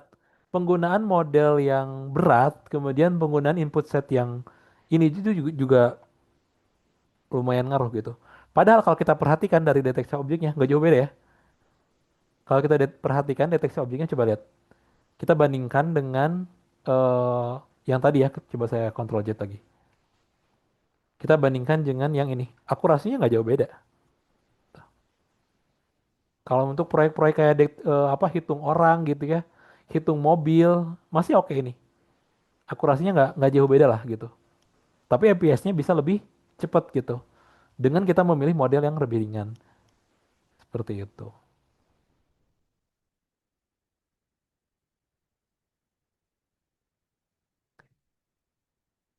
APR 81 fps mantep banget tuh. Berarti kalau di keras-piin ya dapatlah 30 harusnya. Kalau di saya cuma 50 fps Pak dapatnya nih. Rata-rata cuma dapat di 50.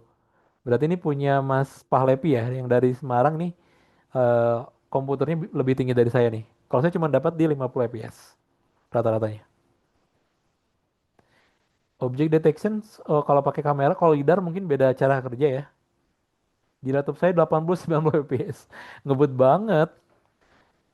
Seratusan itu pakai apa sih komputernya kalau boleh tahu? CPU-nya pakai CPU Core i berapa itu? Saya kok ngerasa punya saya lebih lebih tinggi ya. Nggak tahu punya saya Core i4 apa Core i ini ya? Core i7 bentar. Kita coba lihat. Saya tuh Core i7 3,4 GHz. 4 core. Tapi nggak tahu nggak bisa dapat cuma 50. Ini kalau yang lain bisa dapat sampai 100 berarti kan bagus tuh CPU-nya. Saya error di sini Bang, kenapa ya? Oh, errornya apa tuh? Coba dicek lagi. Punya saya Python-nya ini versi 3.10.6 ya.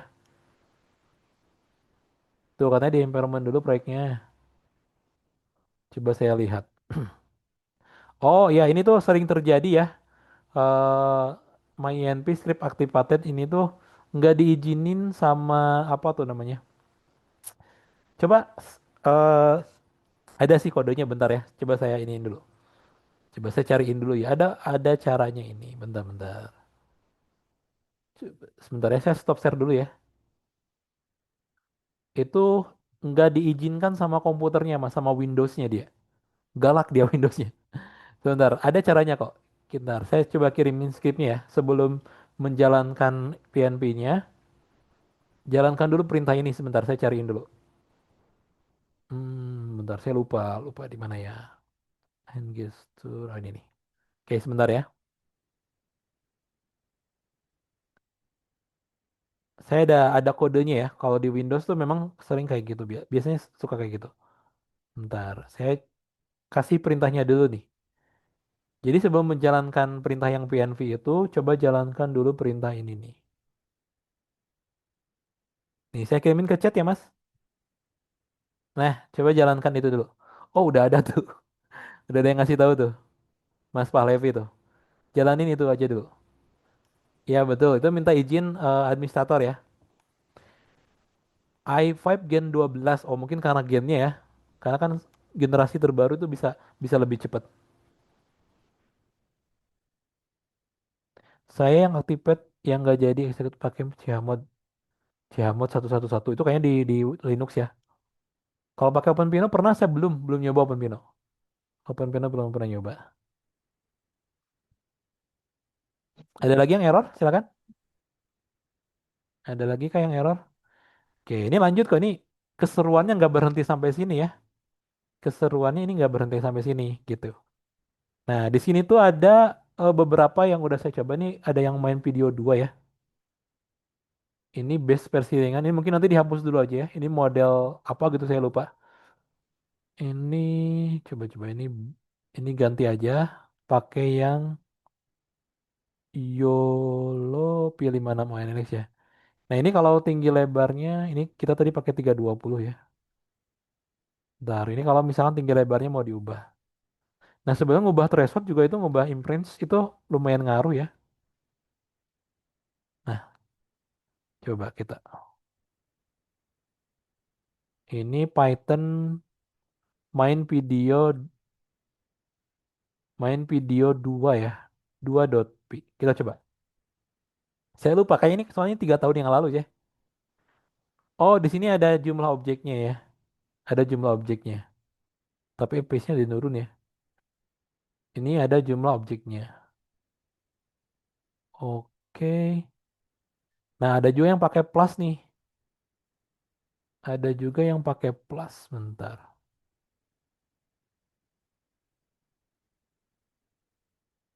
YOLO.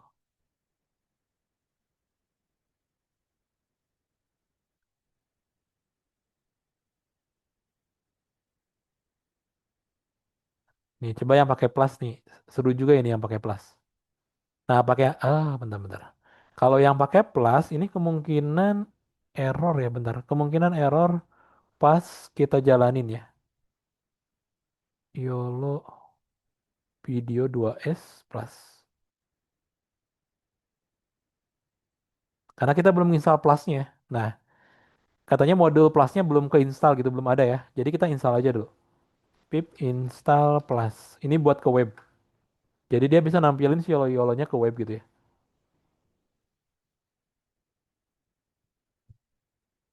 Coba-coba. Kita coba lagi. Nah, ini tinggal dibuka aja webnya. Waduh, waduh, waduh, ada error tapi bentar. Bentar, ini errornya di antara di kamera atau di ini bentar ya. Ya, ini di kamera sih, bentar. Coba satu webcam. Kamera saya coba saya matiin dulu ya, bentar ya. Oh, udah mati dari lama. Bentar, kontrol. Ini error di kamera. Aduh, aduh, aduh. Atau kita coba input videonya dari video dulu aja ya, jangan dari sini. Input videonya, coba saya pakai video.mp4 dulu. Tadi itu portnya di berapa ya? Portnya di 5000 ya. Nah, tinggal cari aja, tinggal tulis aja localhost 5000. Oh iya, ini ada error. Indeks 2 HTML-nya nggak ada nih. Bentar. Kayaknya kita harus nambahin ini lagi deh. Oh, bentar. Saya lupa apa ya yang kurang ya. Ada template kayak yang kurang kalau... Oh ya, template HTML-nya belum tambahin. Template HTML-nya belum ditambahin. Oh, bentar. Nah, ini ya. Ini maaf tadi saya juga lupa ngupload ya. Lupa ngupload ini ke ininya. Nanti saya masukin juga ya HTML-nya nih. Saya kirimin HTML-nya aja ya. Saya tambahin HTML-nya untuk template ya. Nanti teman harus bikin folder template buat masukin si untuk YOLO-nya nih. Oh, kalau mau nyobain yang plus ya. Nih, paling HTML-nya saya coba kiriman dulu aja. Nanti tinggal dimasukin ke folder template ya di dalam proyeknya. Nah, ada index2.html dan index.html. Itu tinggal dimasukin ke ini aja. Tinggal dimasukin ke template. Ke apa namanya? Ke folder templates. Jadi bikin folder baru namanya template gitu ya.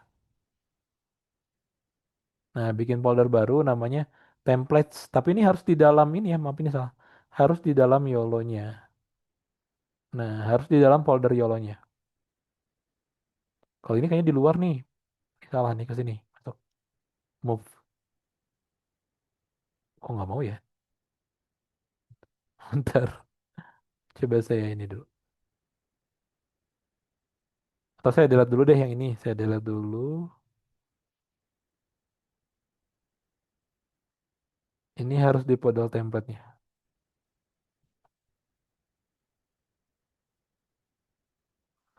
Jadi harus di dalam ini nih, bikin folder baru gitu ya. Kita kasih nama templates. Nah, baru HTML yang dua itu kita masukin gitu ya. Ini buat tampilannya ya. Nah, baru kita masukin ke folder templates. Nah, gitu harusnya. Oke, kita coba dulu. Nih, harusnya ini udah aman nih. Nah, ini gini aja sih. Gini aja. Jadi ini tampilan di web ini agak nurun sih memang FPS-nya. Terus ada lagi nggak ya? Ini sebenarnya saya punya ada main 7 dan lain sebagainya ya. Hasil hasil ini nih, hasil apa namanya? Hasil ada yang ngubah imprint juga gitu ya. Silahkan dicoba-coba aja.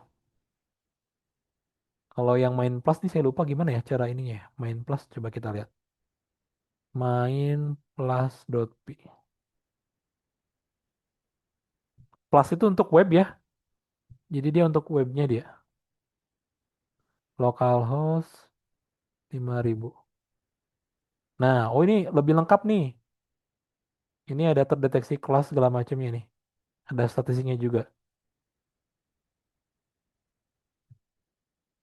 Ini hasil pipe coding ya. Hasil pipe coding ini pakai Cloud atau apa dulu saya lupa. Gitu. Berbasis web ya, tapi ini berbasis web. Buat ngitung bisa, ini sebenarnya buat ngitung orang dan sebagainya bisa. Ya, mungkin seperti itu teman-teman semuanya. Jadi untuk metode yang saya pakai cukup simpel ya. Ngubah ke ONNX runtime. Nah, untuk cara ngubahnya nanti saya kirimin referensi aja ya, kayak Google Colab sebagainya. Dari PyTorch, dari .pt ke ONNX. Kemudian gunakan model yang paling ringan gitu ya. Nah, itu harus mulai dari proses training ya. Karena kalau dari trainingnya nanti, apa namanya?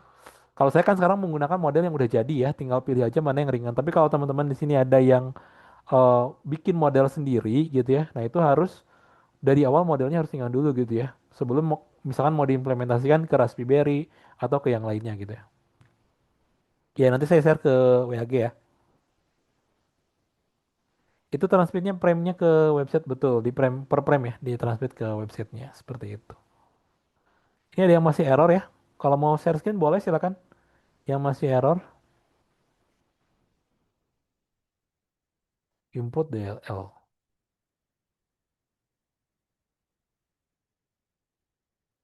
Python 311. Kalau ada yang Mas. Ini Mas Aji udah raise hand, silakan Mas. Kalau mau bertanya, open mic aja. Eh, izin Silakan, bertanya silakan. lagi, Kak. Ini kan Ya. untuk webnya kan pakai Flash. Nah, Hmm, sedangkan Flash itu yang saya tahu itu berat, Kak. Jadi untuk tampilan di websitenya itu patah-patah gitu. hmm. Nah, mungkin ada saran lain kayak seperti Fast API atau apa gitu, Kak, untuk tampilan yang lebih relevan gitu di website. Kira-kira bagaimana, Kak? Saya tahunya cuman cuman plus sama apa namanya tuh? Sama pas API itu. Saya cuman itu. Soalnya kalau Django itu kan terlalu ini ya terlalu kompleks ya. Kalau untuk implementasi dia udah jadi framework kan. Cuman eh plus sama PES API itu pun nggak begitu plus sih. Cuman memang kalau misalnya mau cepet ya jangan pakai Python sebetulnya.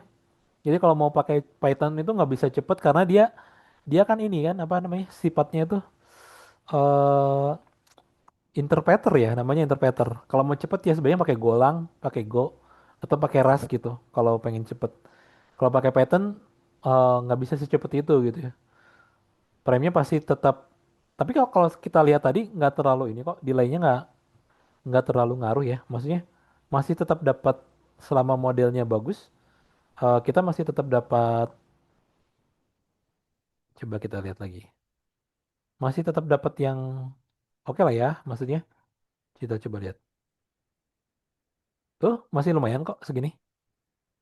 Ini mungkin kalau di Zoom agak ngelag-ngelag ya karena jaringan kan. Tapi kalau ini saya lihat langsung ini lancar kok. Ini FPS-nya kita dapat di 52 tuh. 52, 32 ini lancar. Kalau teman-teman lihat dari Zoom ini bisa jadi patah-patah ya karena bukan bukan karena patah-patah karena memang apa namanya Zoom kan ada jaringan ya. Bisa jadi patah-patah karena itu. Cuman kalau saya lihat langsung nih atau coba aja jalin langsung di komputer sendiri. Itu nggak patah-patah kok. Kalau di Zoom mungkin kelihatannya patah-patah karena kan saya nih lewat jaringan ya ngirimnya ya. Videonya lewat jaringan. Tapi kalau saya lihat langsung nih, ini nggak patah-patah, ini lancar. Ini kita dapat di 30 fps tuh rata-ratanya gitu. Coba aja langsung Ya, main plus.video. Aman kok nggak patah-patah ini. Karena modelnya memang udah cepet gitu ya. Gitu Mas, Mas Aji. siap Kak. Terima kasih Kak. Ya Berarti sama-sama. model juga berpengaruh juga ya Kak ya, kualitas model itu ya. Betul, sangat berpengaruh. Ringan enggaknya model itu sangat berpengaruh betul. Seperti Cara itu. membuat model yang terbaik itu gimana ya Kak? Ini saya juga masih belajar-belajar sih. Itu sebenarnya hasil trial error ya. Yang pasti kita harus apa ya, harus dapetin dataset yang bagus dulu dan terkadang terkadang sering terjadi kayak misalkan eh, udah dapat ringan tapi akurasinya jelek gitu ya. Udah dapat apa namanya? Akurasinya bagus tapi malah lambat. Nah, itu sebetulnya nanti Iya, tergantung kita aja sih pas dataset juga ngaruh sih. Dataset tuh kayak kalau saya kan pasti pakai argumentasi kan kalau buat nambahin dataset kan. iya pakai itu. Nah itu terkadang juga gambar yang kalau dari saya mungkin sebelum kita nyoba pakai dataset yang di lapangan ya, masa dataset yang kita bikin sendiri bisa nyobain training pakai dataset yang udah jadi dulu aja. Banyak tuh dataset yang udah jadi. Biar nanti kita bisa tahu perbandingannya gitu ya. Dan nanti kita bisa niru dataset yang orang lain tersebut gitu. Kayak gitu, kayak pengambilan gambar dan lain sebagainya itu ngaruh banget sih sebetulnya. Kayak apa namanya? Kualitas gambar, relevansi gambarnya, seberapa banyak jenis gambarnya itu sangat ngaruh. Masalahnya nanti pasti tetap akan kena di akurasi ya. Kalau akurasinya bagus, terkadang makanya training model itu apa ya? Sekarang orang ada ya yang jual beli model kan? Ada yang jualan modelnya gitu yang udah dia training karena memang sesusah itu buat nge-training itu. Iya Kak, sulit. Harus Kalau pakai 20 Mas, betul harus itu kan nyoba-nyoba lagi kan. Terkadang diulang lagi supaya dapet yang saya tuh pernah tuh dulu kayaknya cuma berapa objek ya, cuma 3 objek doang. Itu sampai kurang lebih berapa ya, 5 kali training untuk mendapatkan model yang menurut saya masih masih bisa lah gitu. Tapi secara apa namanya, secara algoritma sebetulnya masih masih jauh gitu ya. Tapi itu masih oke gitu, 5 kali itu. Dan apa ya istilahnya? Dan sebetulnya kan ada profesi sendiri ya namanya data scientist atau AI scientist gitu yang dia memang tugasnya untuk nge-training si modelnya gitu. Ada juga memang sesusah itu. Paling saran saya gitu Mas bisa nyoba pakai dataset yang ada di pasaran dulu yang udah bagus lah datasetnya gitu ya sebelum nyoba pakai dataset sendiri gitu. Biar nanti kita bisa bandingin oh punya kita datasetnya masih kurang di bagian ini gitu ya segala macamnya. Seperti Iya, itu mungkin. iya, Kak. Untuk referensinya mungkin bisa di-share juga sih Kak untuk Saya mendapat RoboFlow sih, pasti data. RoboFlow. Oh iya, di Robo. RoboFlow. Saya dulu pernah manual pakai apa tuh ya namanya, yang pakai Python itu. Lupa namanya, saya udah lama nggak pakai. Kalau saya pasti pakai RoboFlow. RoboFlow gampang kok, tinggal masuk aja nyoba-nyoba. Ada yang AI-nya. Coba. Saya itu coba itu Kak, Pakai datanya apa? ngambil dari tangkapan kamera langsung gitu Kak. Jadi Mm-mm. manual, Oh, oke. manual itu Oh, ngumpulin maksudnya, datanya untuk con- oke. Maksudnya contoh dataset mungkin ya, yang dimaksud. Apa contoh apa? Kalau contoh dataset di Kaggle sih biasanya saya. Contoh dataset, dataset example APD misalkan ya. Kita mau deteksi APD misalkan. Oh di Probopol juga ada nih. Ada datasetnya. Nah, ngambil-ngambil yang udah contoh-contoh yang kayak gini aja biar kita bisa lihat bandingin ya sama yang punya kita. Ada nih. Ini contoh untuk deteksi APD ya. Baru nanti kita bisa bandingkan sama punya kita gitu.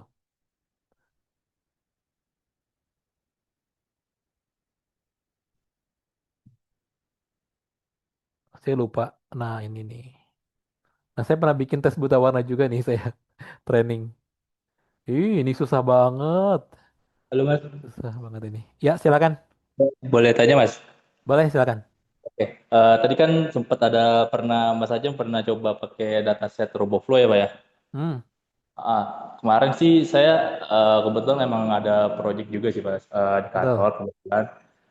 Sebenarnya objeknya itu cuma satu, itu Hmm, kayak kita sebut objek komponen. Jadi komponen betul. kotak gitu kan. Nah, Hmm, di setiap sisinya itu saya pengen tahu nih si si lubang 4 sisi ini tuh dia terisi atau kosong gitu kan. hmm, Nah, kondisinya itu kemarin udah saya coba apa ya?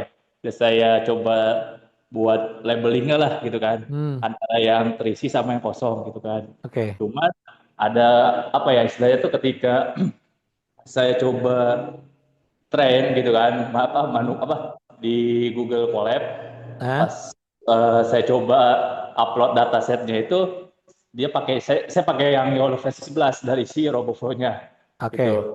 Hmm, Itu pas saya coba jalankan kadang suka terbaca, kadang enggak gitu sih pas ya. kondisi yang terisi sama si yang kosongnya gitu kondisinya. Itu Hmm. biasanya dari data saja memang harus lebih banyak kita foto objeknya atau memang hanya sedikit aja sih apa dari si RoboFlow ini dia ada ketentuannya nggak sih biasanya gitu kondisinya? Eh, itu yang Hmm. dicoba datasetnya berapa? Berapa banyak? Kemarin sih saya udah upload data sekitar berapa ya? Kurang lebih 50-an sih, 50-an ke atas lah. Jadi yang lubang terisinya itu 20-an 20, yang lubang kosongnya 20-an. Jadi Hmm, beberapa gambar saya coba apa namanya?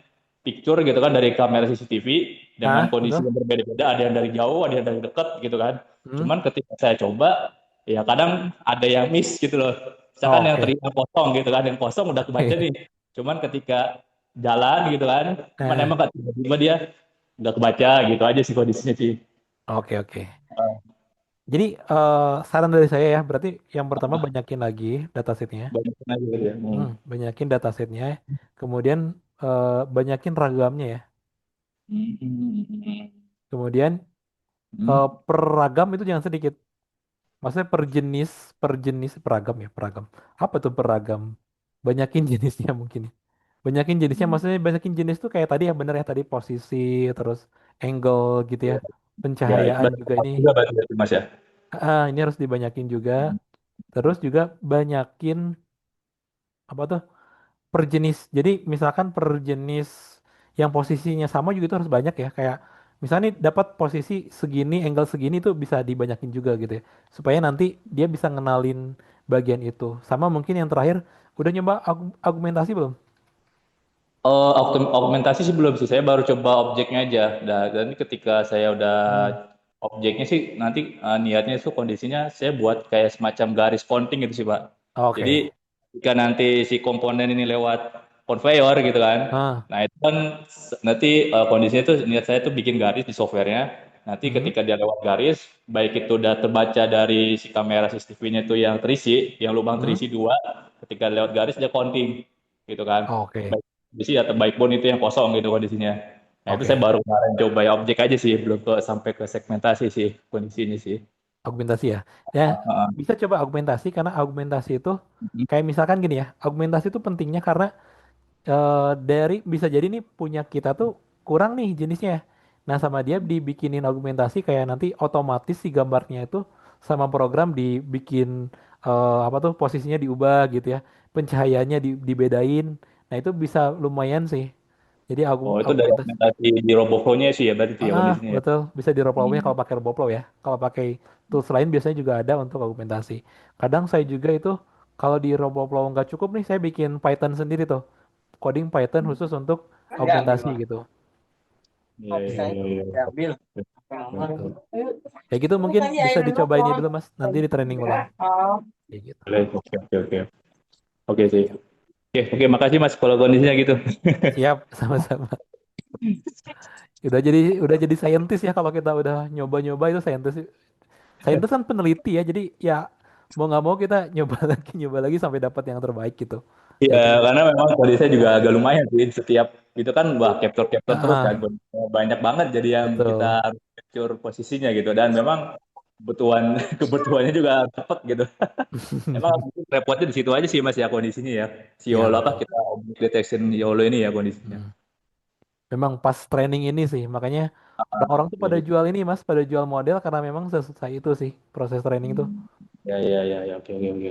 Oke, Iya. oke, oke. Silakan, ada lagi yang mau bertanya? Izin Mas Ajeng mau bertanya. Silakan Mas Rio. Oke Mas, jadi kan kita kalau mau training model YOLO itu kan kita banyak apa namanya pertimbangan ya, mulai dari Hmm, datanya, kemudian betul. teknik augmentasinya dipakai itu apa, Hmm. kemudian angel dari data yang kita gunakan itu seperti apa, sampai kalau mau lebih advance itu kita training fine tuning seperti Hmm, epochnya berapa, batch size-nya, learning rate, atau mungkin betul. optimizer-nya dipakai apa, atau bahkan kita itu bisa melakukan customisasi level arsitektur. Jadi Hmm. backbone, neck dan backbone dan necknya itu mungkin ditambahin satu modul yang sesuai dengan spesifik purpose kita untuk dalam apa upaya untuk meningkatkan akurasi ataupun performa model ya.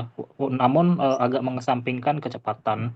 Nah, Hmm. di sini saya mau bertanya dengan Mas Ajeng terkait peningkatan akurasi model dengan teknik melakukan custom arsitektur. Kira-kira untuk Mas Ajeng pernah ada riset kah ataupun eksperimen tentang peningkatan kinerja ataupun performa model YOLO di objek kecil menggunakan custom arsitektur seperti itu. Mungkin boleh di-share pengalamannya, Mas? Oke, sebetulnya saya bukan peneliti yang sejago itu ya sampai ngubah arsitektur. Saya jujur sebetulnya cuma modal kopas. Jadi kalau nggak pakai framework yang udah jadi, saya nggak bisa gitu. Nah, tapi kalau Mas Tio ini kebutuhannya untuk model kecil, sebetulnya YOLO tuh sekarang ada namanya YOLO 26 ya. Sekali lagi saya nggak pernah ngubah arsitektur. Saya itu cuma bisa kopas mas, cuman kopas-kopas aja yang udah jadi. Kalau sampai ngubah arsitektur saya belum ya. Mungkin ada profesor siapa gitu yang di Indonesia yang udah sampai sana. Nah saya, tapi kalau ada kebutuhan untuk YOLO untuk yang kecilnya dan memang YOLO 26 ya. Dan ini tapi ini masih coming soon. Digadang-gadang ini rencananya bisa untuk deteksi objek yang kecil gitu atau untuk yang bukan objek yang kecil ya, tapi di device yang lebih kecil gitu. Ini digadang-gadang dia bisa, tapi mungkin akurasinya bisa lebih turun ya. Kayak gitu. Kalau sampai arsitektur saya belum mas, belum sampai, belum sejago itulah algoritma saya. Mungkin nantilah kalau saya S3 saya coba sampai ke sana ya. Saya masih pakai apa namanya? Masih pakai algoritma yang ada di pasaran ya atau baru sebatas copy paste lah istilahnya. Seperti itu. Oke baik Mas Ajeng, terima kasih banyak Mas ya. Ya, sama-sama. Kalau nggak salah ada member IPNEN nggak sih di sini? Member IPNEN itu ada guru saya tuh di member IPNEN admin ya Kang Alif. Nah Kang Alif itu bisa jadi dia udah sampai ke tahap sana gitu karena dia belajar AI-nya cukup dalam ya, cukup dalam. Kalau saya lebih ke ngambil yang praktis ya, yang memang di industri bisa langsung diterapkan langsung gitu tanpa tanpa sampai ke sana gitu istilahnya. Seperti itu. Ada lagi? Silakan.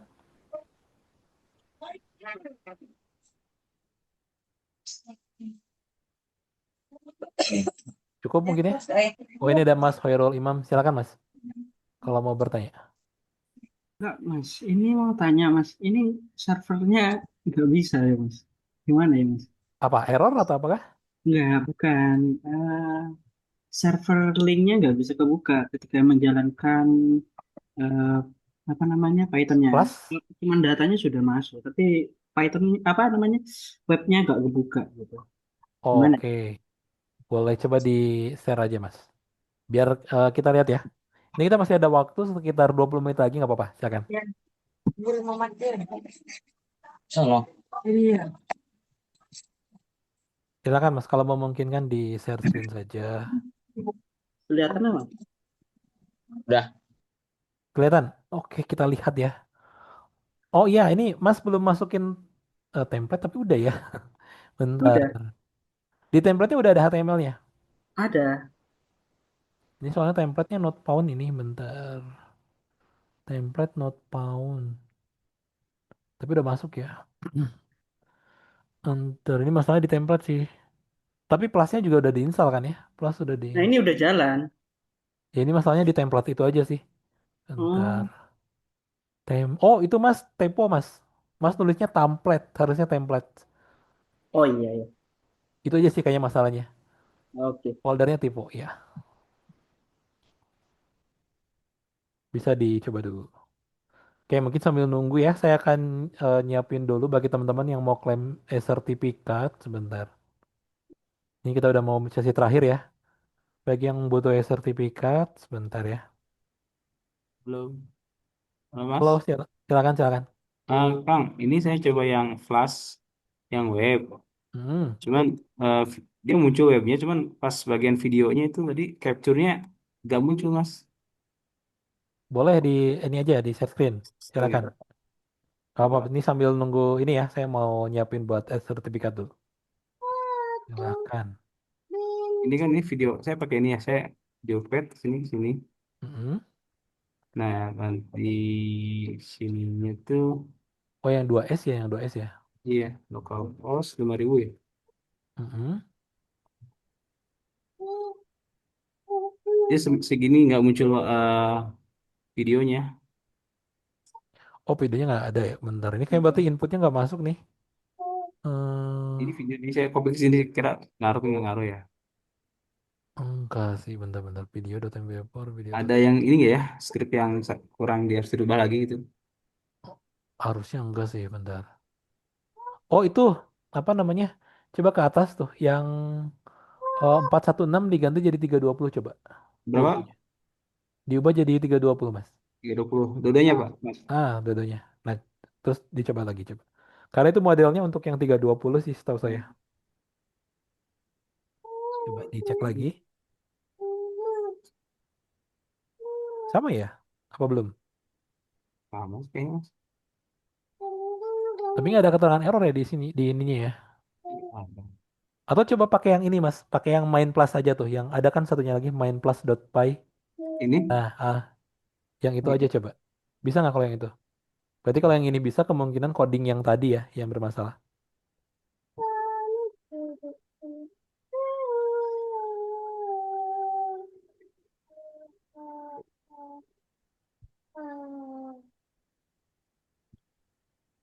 Ini ada yang bertanya juga oh iya soal Mas. format. Oh Ya, bisa ya? makasih Kang. Oke, siap. Ya bisa jadi part videonya tuh ya. Kalau no modul name plus ditambahin mas. Pip install plus aja. Pip install plus silakan. Plusnya di apa namanya ditambahin dulu. Silakan kalau ada yang mau bertanya lagi boleh bisa langsung open mic ini sambil saya ini ya. Izin Kang, Silakan silakan. tadi agak ketinggalan. Jadi sudah selesai ngubah ukuran input size-nya. Sudah itu Mhm. ada di PPT ini ubah inference-nya, Kang. Itu gimana ya, Kang? Oke, untuk ubah imbalance sebetulnya itu di codingnya udah ada sih. Itu di bagian ini aja di threshold. Cuman kadang seperti yang saya bilang itu nggak terlalu nggak terlalu ngaruh ya ke apa namanya ke kecepatan. Jadi kalau coba lihat di main main video lah, main video.py, di situ ada threshold sama NMS threshold. Itu bisa coba dinaikin, diturunin. Cuman itu nggak begitu ngaruh ya di ininya. Ada Oh, tulisannya threshold sama NMS threshold mas. gunanya untuk menyeleksi supaya dapatnya yang paling tinggi aja gitu ya, Kang. Akurasi ya sebetulnya sensitivitas dan akurasi itu Oke, gitu. Kang. Tapi nggak begitu ngaruh ke ini ya. Kalau kadang dapat lah tapi nggak setinggi kalau kita ngubah model sama ngubah eh, ONNX ya. Dengan ngubah PyTorch ke ONNX dengan ngeganti model yang ringan itu dengan input size itu jauh lebih ini ya. Karena kan memang apa ya ya secara normal kita bisa paham lah ya kan kalau input lebih kecil tentu bisa lebih cepat kan dibandingkan yang ini. Tapi kalau imprints itu nggak terlalu ini sih, Ada di situ di threshold buat ngatur apa namanya? Intensitas ya. Ngatur gitu. Paling paling ini sih diturunin ya, apalagi kalau di Raspi kan dengan kamera yang mungkin nggak terlalu gede, sebaiknya jangan gunakan yang 60-40 sih. Tadi kan ada kendala tuh di Raspi 60, jangan gunakan model yang 60 kali 60 ya. Bisa gunakan yang 320 aja tuh udah ngaruh sih. Udah ngaruh. Udah ngaruh banget gitu. Seperti itu. Bentar ya.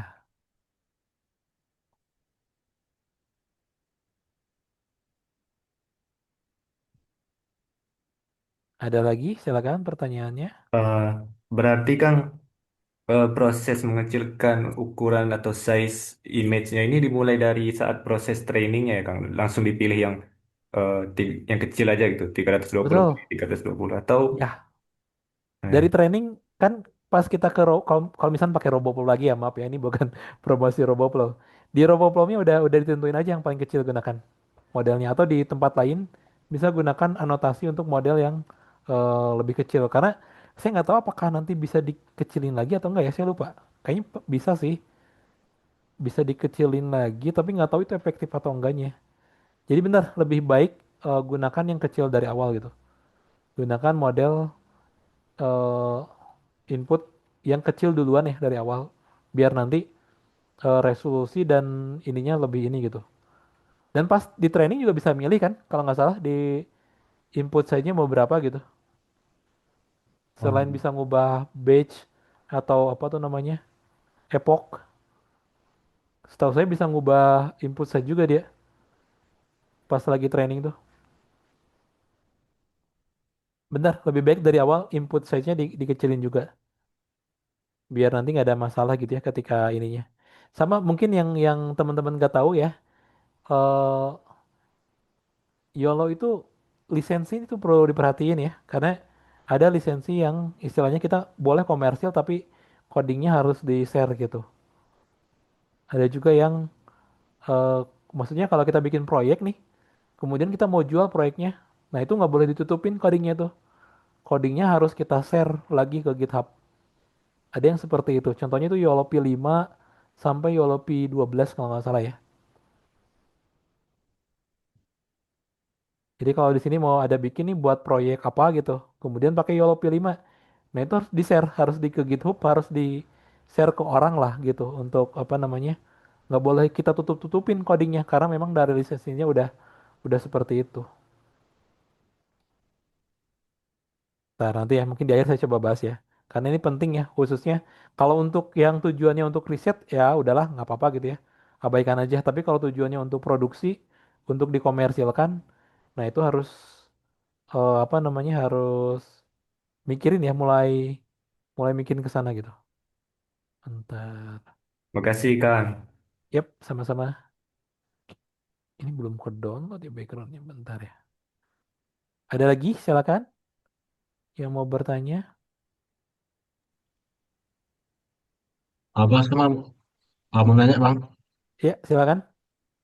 Ah, jadi kemarin kan saya tuh udah ada project untuk mendeteksi apa tuh mau Mm-mm, uh, buat APD. Jadi saya ada download datasheetnya dari apa namanya RoboFlow gitu Pak.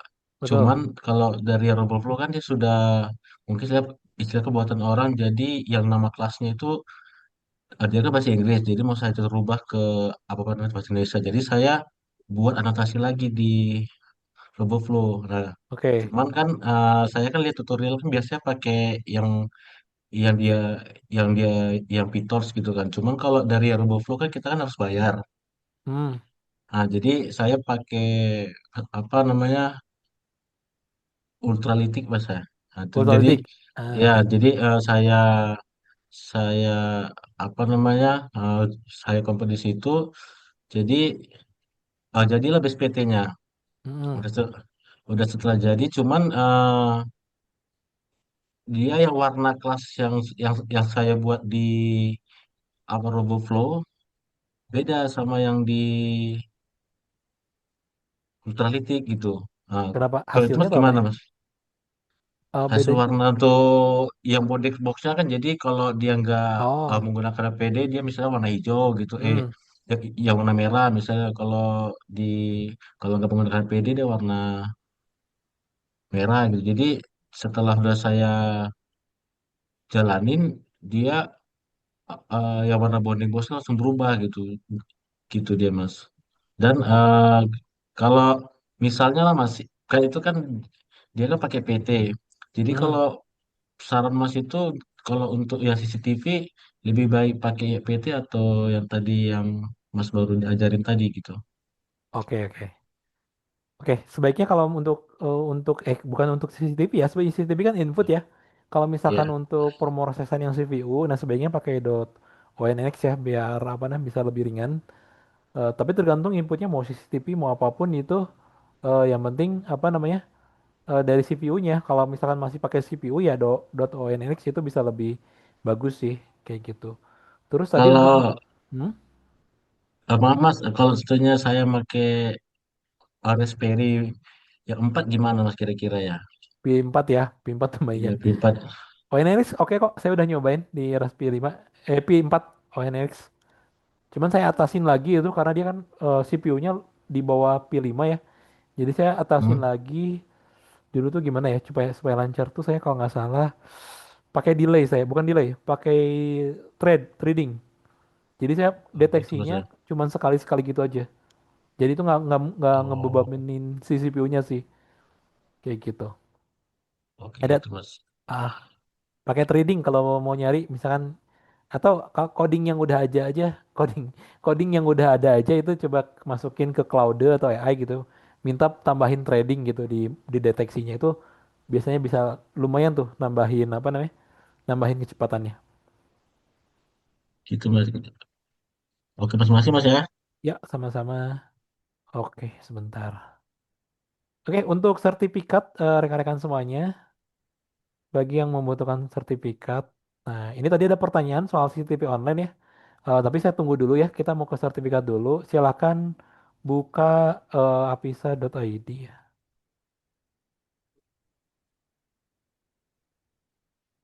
Nah, silakan buka ke sini ya. Kalau yang udah daftar, lanjut aja ya. Kemarin yang udah daftar, siapa tahu ada yang gabung grup tanpa melakukan pendaftaran gitu ya. Silakan daftar dulu ya.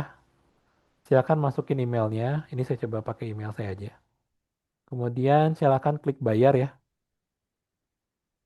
Tapi kalau yang udah daftar nggak usah daftar lagi gitu ya. Nah, terus untuk cara klaim sertifikatnya gimana? Cara klaim sertifikatnya, silakan masuk ke portal ya. apisa.mayar.id portal. Ini saya kirimin ke chat Zoom. Nah, silakan masuk ke portal. Masukin email yang tadi ya. Masukin email yang tadi. Yang tadi udah didaftarin atau yang sebelumnya udah daftarin. Diingat-ingat lagi ya. Terus kirim login link. Nah, ini tinggal masuk ke email ya. Ini udah tinggal masuk ke email. Sebentar saya tutup dulu. Tinggal dicek di email harusnya ada link yang masuk ya. Harusnya ada link yang masuk. Terus sebentar. Harusnya ada link yang masuk. Nah, link nanti tinggal dibuka. Nih saya share screen lagi ya. Nah, nanti tinggal dibuka. Nah, nanti ada email masuk seperti ini ya. Setelah masukin email di portal, nanti ada link masuk seperti ini. Kita tinggal klik masuk ke portal aja. Nah, nah di sini kita lihat ya. Ini ada workshop online yang tadi teman-teman udah daftar. Kemudian tinggal klik sertifikat. Nah, udah dapat. Tinggal di-download aja sertifikatnya. Ini udah ada capnya, udah ada namanya, ada nomor juga di sini ya. Terkadang nomor suka dibutuhin tuh. Gitu. Tinggal diunduh aja, udah jadi. Kayak gitu aja. Untuk plus juga kalau misalkan males males melakukan kegiatan seperti ini, maksudnya males untuk masuk portal, nanti jam 13.00 harusnya ada email masuk ya, karena saya udah bikin otomatis. Harusnya ada email masuk ke untuk ngirimin sertifikatnya gitu. Ada email otomatis masuk ke email teman-teman buat ngirimin sertifikatnya itu nanti jam 13 bentar lagi nih, 4 menit lagi. Jam 13.00 nanti otomatis. Tapi kalau mau download dari sekarang seperti tadi ya, cara klaimnya atau cara download sertifikatnya, silakan masuk aja ke portal gitu ya, ke apisa.mayar.id.portal, masukin emailnya, kemudian cek ke email, kemudian tinggal masuk ke portal, kemudian tinggal cari ya, kemudian tinggal klik sertifikat seperti itu. Kemudian boleh ngasih ulasan juga ya, silakan ulasannya bebas, sejujur mungkin. Kalau misalnya mau ngasih bintang satu juga nggak apa-apa, tapi kasih alasannya ya. Misalkan kurang lama, kalau kurang lama bukan nih. Misalkan saya ngejelasinnya kurang bagus gitu atau apapun, nggak apa-apa. Untuk alasan saya pengen sejujur mungkin, ngasih bintang satu nggak apa-apa, yang penting ngasih alasannya. Biar nanti bisa buat kami perbaikan gitu ya. Seperti itu. Oke, dari sini saya coba sebentar ya. Saya akan stop dulu untuk ininya ya, untuk rekamannya. Saya stop recording.